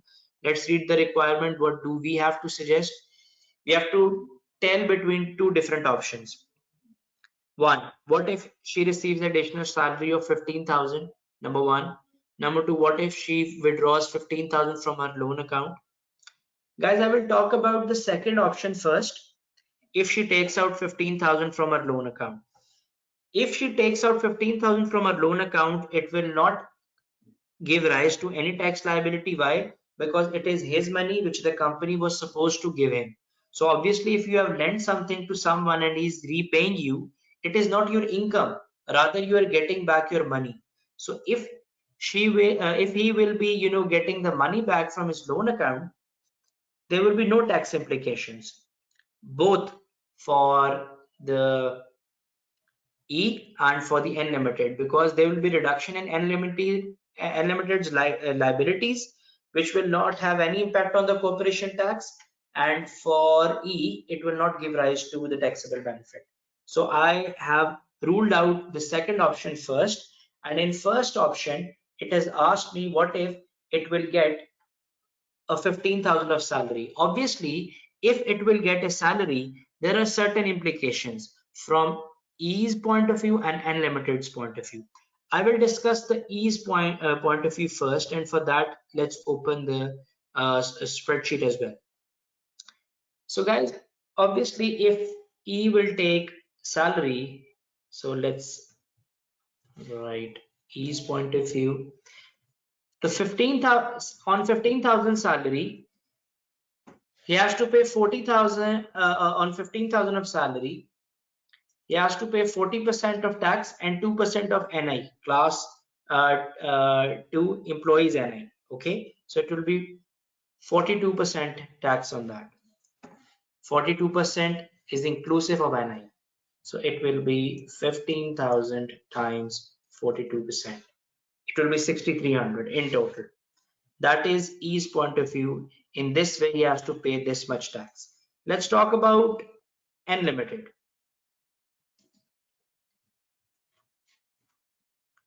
What about that?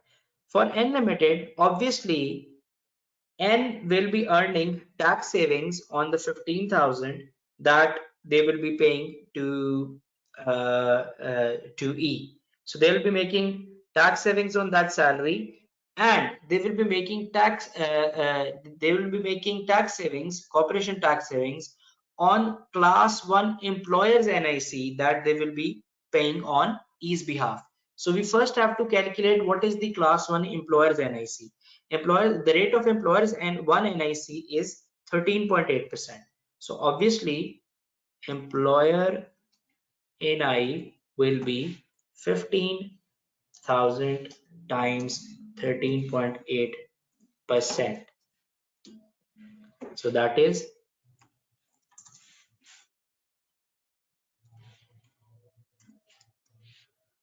2070, right? Now, what will be the tax savings? Tax savings will be 15,000 salary will be treated as an expense and thus will reduce the corporation tax profits and the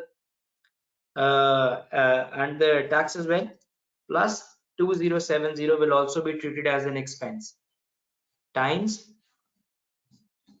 19%. So this will be the tax savings. So 15,000 plus 2070. Let's put brackets so the software knows that it has to add first and then multiply it by 19%.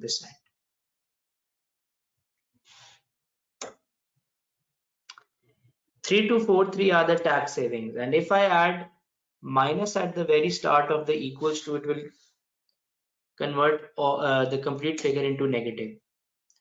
So this is the cost that Unlimited will bear, but this is the tax saving that Unlimited will achieve. So Unlimited will be better off by 1173.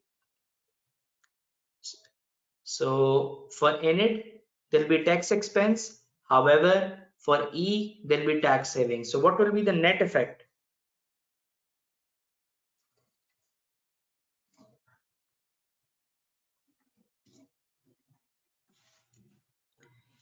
It will be this minus this.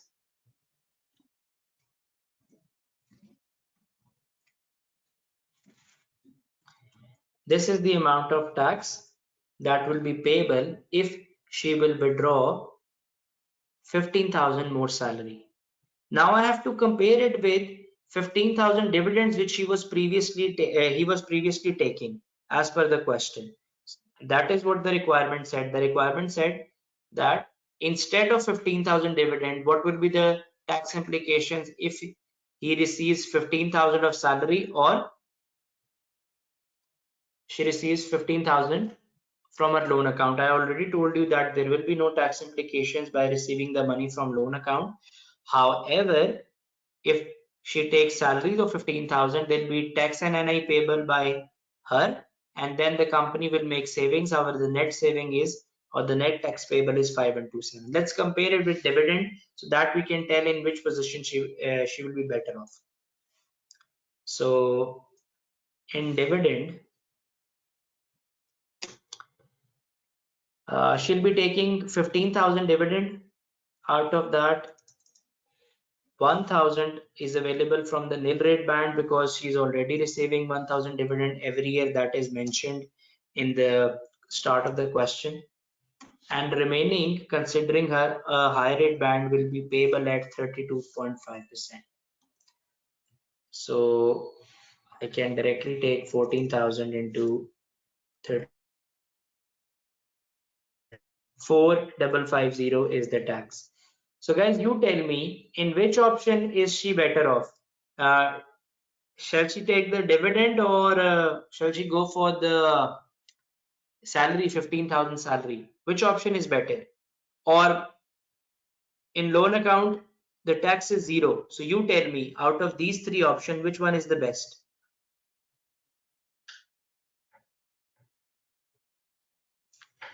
For those who said dividend, wrong answer. Loan account is the correct because in loan account there is no tax. So by mentioning all these tax implications, you're already telling examiner that you know what is the impact of these options. But as far as the suggestion is concerned, we will be suggesting loan account because there is no tax applicable on taking your money back as a loan from the company. Obviously, this option can only work till the company has paid the loan off. After that, she has to choose from either the dividend or the salary, and then the dividend option will be better. But right now, the dividend, oh sorry, the loan option is better. Nabil wants me to quickly repeat the salary calculation. Nabil, it's pretty straightforward. Rather than taking the additional 15,000 dividend, if she take it as a salary, she has to pay 40% tax on that, income tax being a high rate band payer, and 2% NI, which is 6,300. That's it. I hope I have now cleared. And with that, I have also finished the question. Any questions related to that?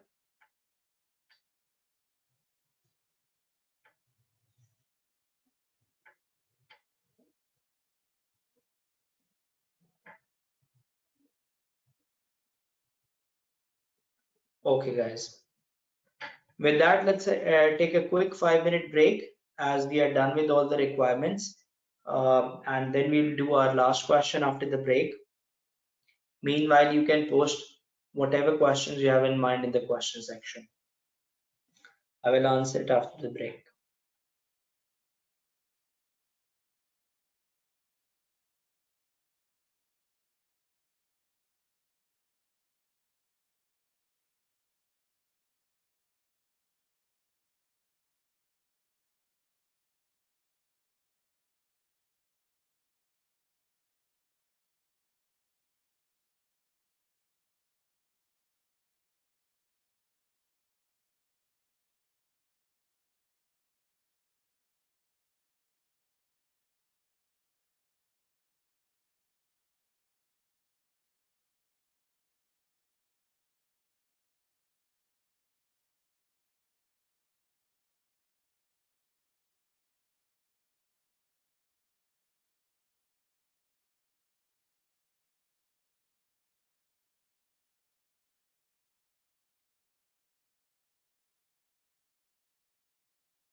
Okay, guys. So Ravi has asked, did the dividend have any impact on unlimited from the last question? Ravi, do remember that whenever the company pays dividend, the dividend are deducted from profit after tax. So the dividend will not provide any tax savings to companies. So because the dividends are always deducted from profit after tax.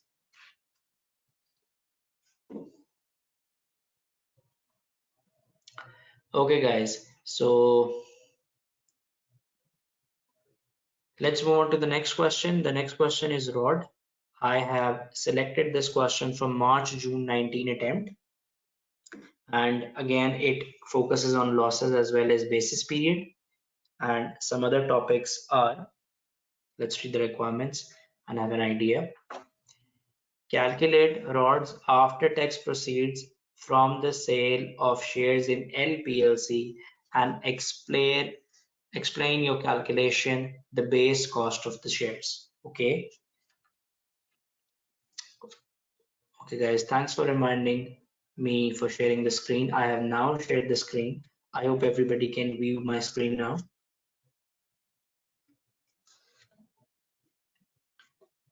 Okay, thank you. So moving on,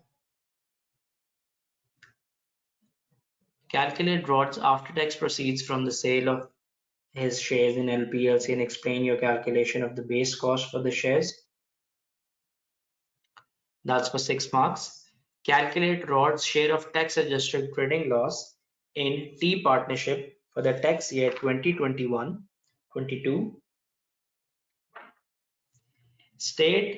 Third requirement is state how Rod is able to relieve the trading losses calculated in B1, that is in the part above, as early as possible and explain with supporting calculations. Again, we have to explain with supporting calculations the total amount of income tax saved if Rod follows the strategy that we'll be telling in the question.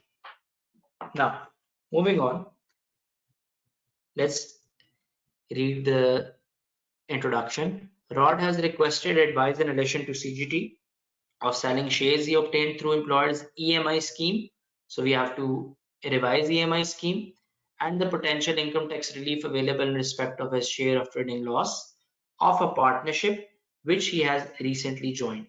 Okay, so he has joined a partnership recently which had made a loss. So we have to tell the treatment of that along with the shares of EMI scheme. Before moving on to the question, let me quickly revise EMI scheme with you. It's in the income tax part of the syllabus. Enterprise Management Incentive Scheme. Obviously, it is one of the approved share option schemes of HMRC. So do remember from that table that I've told you that if your scheme is approved, there are no tax implications on grant date, but there are no tax implications on the exercise date as well, except only one scenario that is only applicable to EMI. What is that scenario? That scenario is if the option is uh, uh, provided to you at a discount. So if the option is provided to you at a discount, only then there will be a income tax and INIC applicable to an approved scheme as well. Whereas normally, if your scheme is approved, there are no tax implications on grant date as well. So do remember, if you have been provided the option at a discount on the grant date. Grant date is obviously the date on which only the promise is being made. Exercise date is the date on which the promises actually gets fulfilled, and the disposal date is the date on which you disposes the shares. So only then the IT and NIC will be applicable, and IT and NIC will be applicable on market value at the grant date less exercise price. Market value on the grant date is obviously the date on which the promise is being made. Exercise price is the price on which you are allowed to actually buy the share on the date on which the promise is being fulfilled, which we call the exercise date.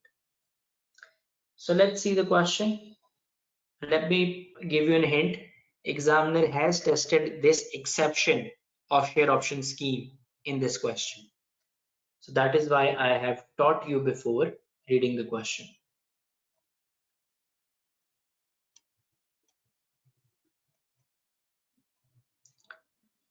So, Rod is a resident and domiciled in the UK, was employed for many years by LPLC before taking an early retirement on 30th June and joined the T partnership on 1st December 2020. The date is very important. He has joined the partnership on this date.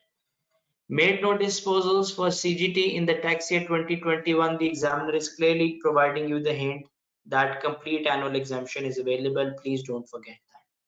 Other than the sale of shares in LPLC as detailed below. In May 2016, LPLC granted Rod options to purchase 20,000 shares. So the number of shares are very important. Do remember that the shares are 20,000 in its under its EMI scheme. The market value of the share at the grant date was 2.6.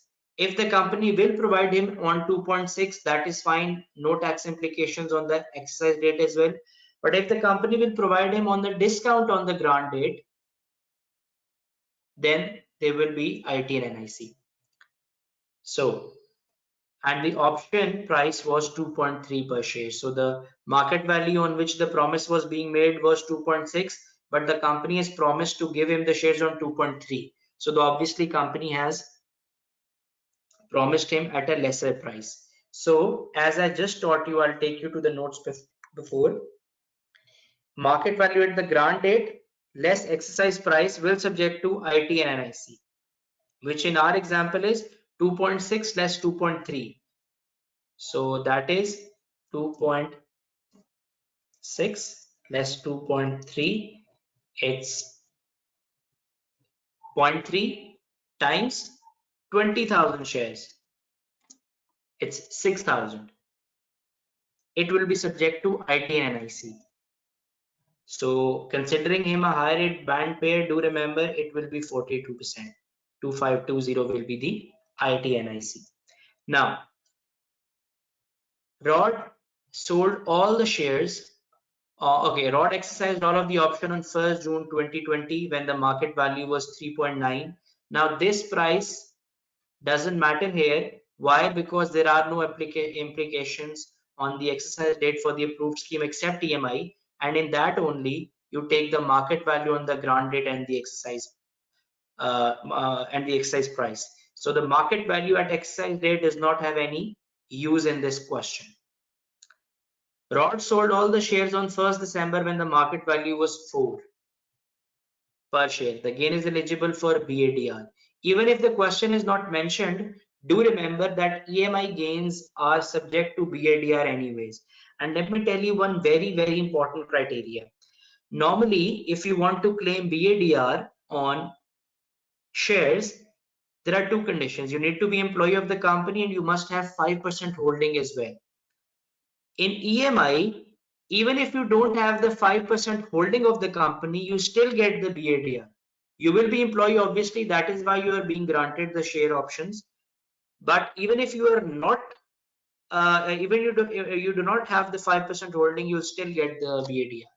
So that is a very important point to remember, that even if it has not been mentioned, you have to remember that whenever one sells the share of EMI scheme, BADR is automatically available. Okay, do remember that. Now, if I check that what is the gain, let me first calculate the proceeds of that person. So I'll open the spreadsheet.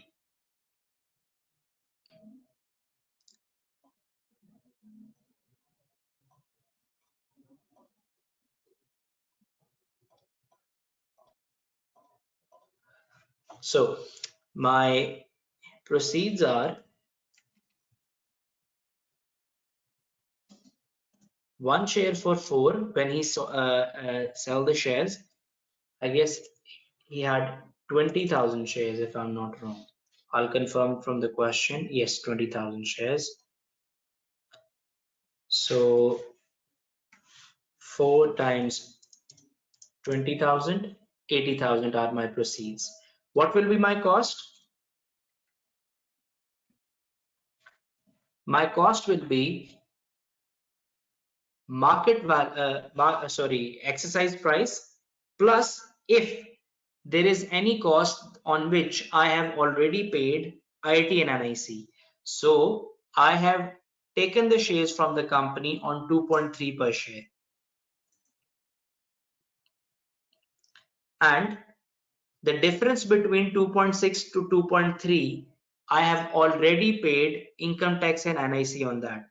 So now I will not take 2.3 as my cost. I will rather take 2.6, or the other way, or the easier way to understand is, let's say you have to take the cost as 2.3 because this is the price you have paid for the shares for 20,000 shares. It will be 46,000. But do remember, you have already paid income tax and NIC on gain of 30 pence on each share. So that is why this will now not subject to CGT, and that is 0.3 into 20,000, 6,000. Consider if I haven't taken this, you would have to pay 6,000 more tax on the gain. HMRC will not be charging you additional tax because they have already charged you the income tax and NEC between the difference of 2.3 and 2.6. So your gain will be this minus these two figures. 28,000 will be your gain. It was clearly mentioned in the question that I haven't made any other disposals, meaning I have my complete annual exemption left. So my taxable gain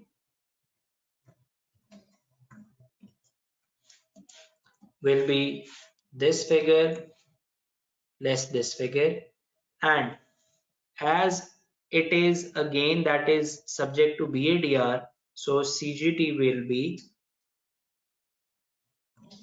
at the rate of 10%.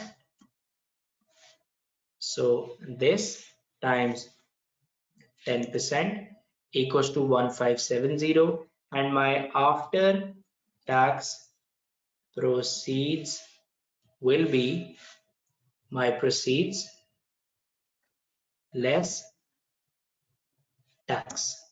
This will be my after tax proceeds, guys.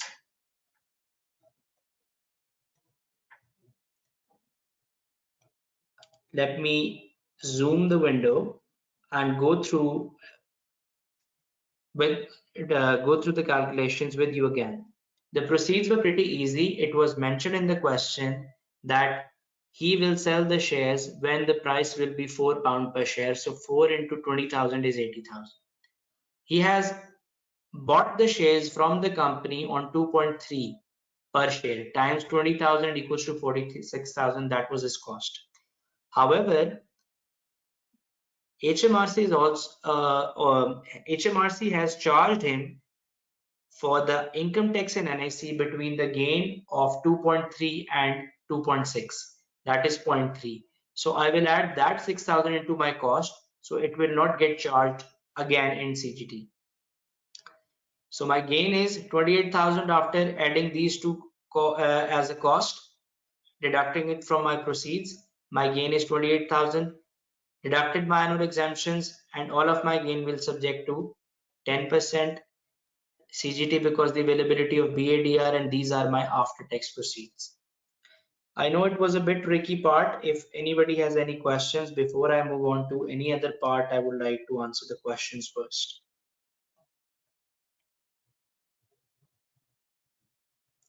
There will be no description, Yusuf. If you will write 0.3 times 20,000, the examiner will understand that obviously you are trying to add this thing as a cost here because you mentioned in the previous part that this will be subject to ITNIC.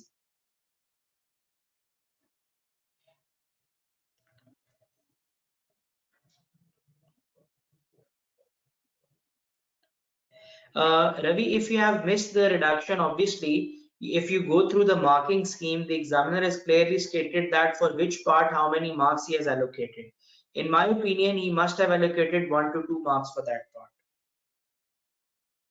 But do remember, The students who must have passed the paper in this attempt might not have attempted every question 100% right. It doesn't matter that every bit should be right. What matters is the majority of the question or your workings or your answer should be correct rather than 100% correction.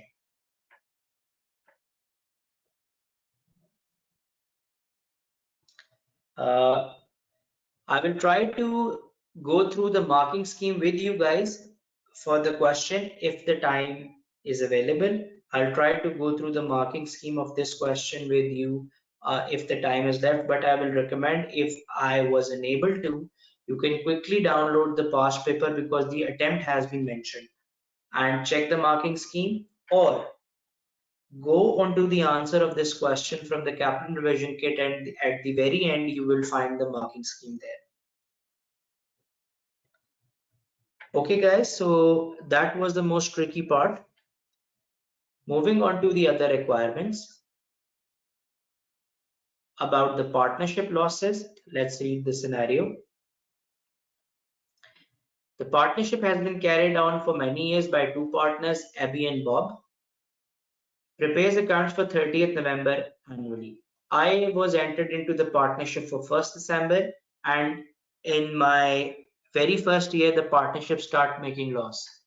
So the loss was 47,000 in total. I have to check what is the partnership sharing ratio to check that what amount of loss A will be allocated to me. The partnership sharing ratio from 1st December is as follows. Annual salaries are this, and before the salaries, the loss is 47,000. Plus 20 and 20 salaries of Abby and Bob will be 80,000. So I guess the loss will be 87,000.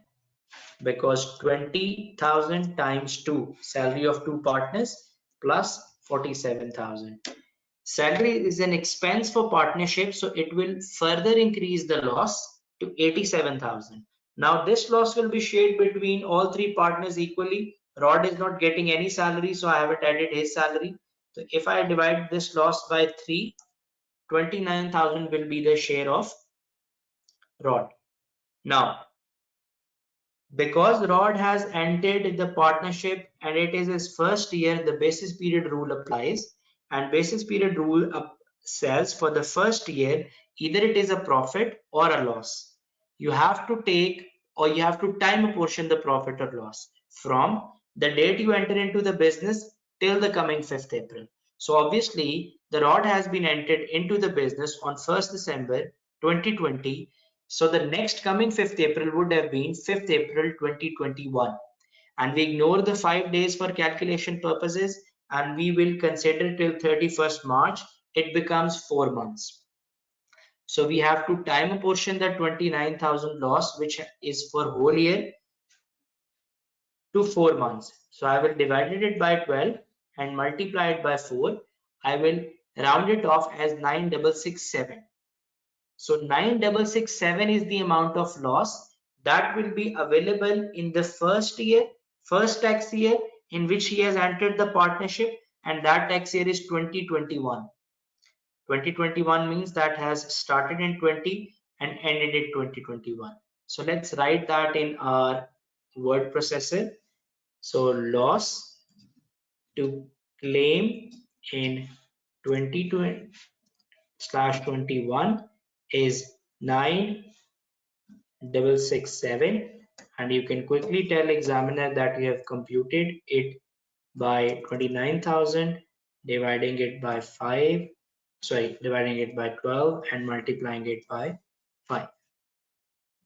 And loss to claim in 21/22. I have to check that whether it has been asked by myself. So I will check the requirements. Yes, I have to tell the losses in 2021 and 21/22. So the next year, the rule says that if a period of account is ending in a tax year, you will take the losses of that period completely. What do I mean by that? Consider a timeline consider a timeline, and for you, I will draw a timeline here.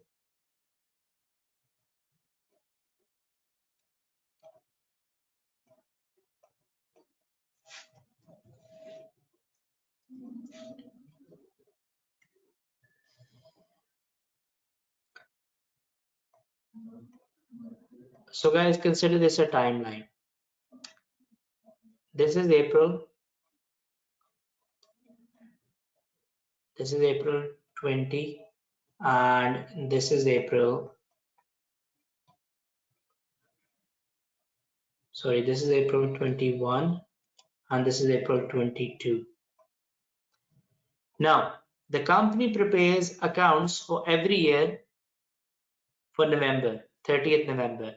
The first year on which the rod has entered was from 1st December 2020 till 30th November 2021. It will fall in this tax year, November 21, 30th November 2021. If the partnership's year end fall within the tax year and it is for complete 12 months, basis period states you have to copy paste whatever is given into the question. To me, the question says that 29,000 losses have been happened completely in the tax year. But losses cannot overlap.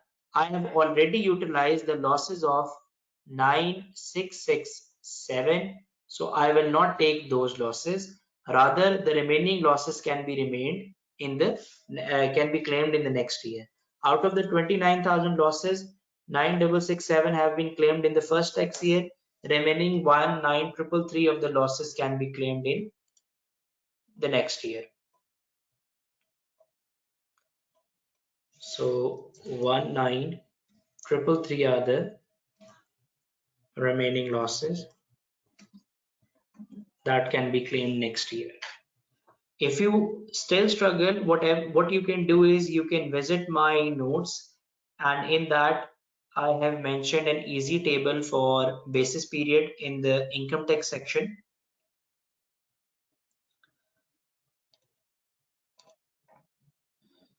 That from the first year, the basis period is always from the first day till coming 5th April. That I have done with yourself. In the second year onward, all you have to check, is there a period of account ending in a tax year? If your answer is yes, our was ending on 30th November. You have to check what is its length. If it's 12 months, you have to copy paste whatever is given into your question. If there would have been profits, the profits usually overlap, and you have to pay the tax twice on the same amount of profit, but the losses don't overlap. So that is why I would have pasted 29,000 completely if they would have been profits. But as they were losses, I have deducted 9667 because losses never overlaps. If you still struggles with basis period, I have dedicated day 4 to cover basis period, in which I will cover the basis period in detail with you guys. So coming back to the requirements, I now have to tell how ROD can relieve these losses as early as possible. For that, I have to read the remaining question. These are the ROD's income from 2017-18 to 2021. Now, if the examiner has given you incomes of one's previous years, it is a hint that he's trying to tell you to think about carry back loss relief. Why he has given us the incomes of previous years rather than future years? Because he wants to think us that is there any relief available for previous years? And yes, in my notes you will find under the trading loss section that there is a loss relief called earlier year loss relief. Opening an earlier year loss relief. It says that if you start any business and in the very first 3 years of the business, you came across losses, you can, rather than carry forward, carry back them. Carry back relief is normally available as well, but only for 1 year. But in opening year loss relief, carry back is available for 3 years. So you can carry back your loss in previous 3 years under the FIFO basis, which means the oldest one first. If I come on to the question, he has suffered the loss first in 2021. Okay, so first he has the incomes available in the same year, employment income of 26,000 and 8,000 dividends. So he can relieve the losses here first. For example, the losses of 9667 could have been immediately relieved here.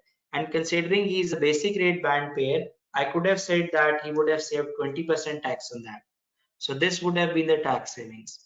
Now in the next year, 21-22, he has suffered losses of 19,333, which I have calculated with you here.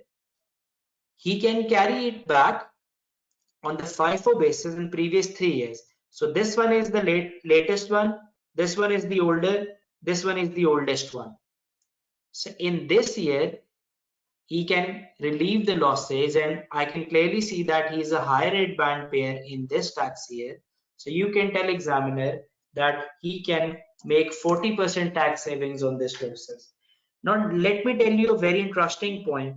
If you do not know how to calculate losses using the basis period and you have calculated the losses wrongly, but you have suggested whatever your amount of losses are, wrongly calculated losses, you have suggested correctly that earlier year income loss relief is available here, and first the loss will be relief against this year, and then he can claim the earlier year loss relief with the oldest year first.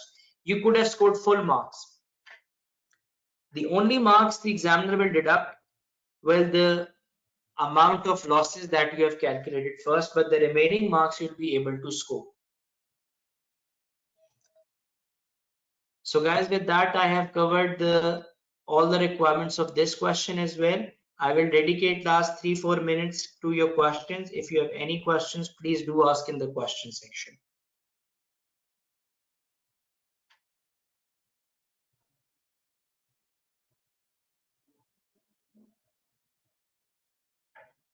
Sayed, I have used 4 months rather than 5, I guess. The losses were 29,000 divided it by 12 times 4. Yes, I have taken 4 months. 9667 was my answer. Any other question, guys, on this topic?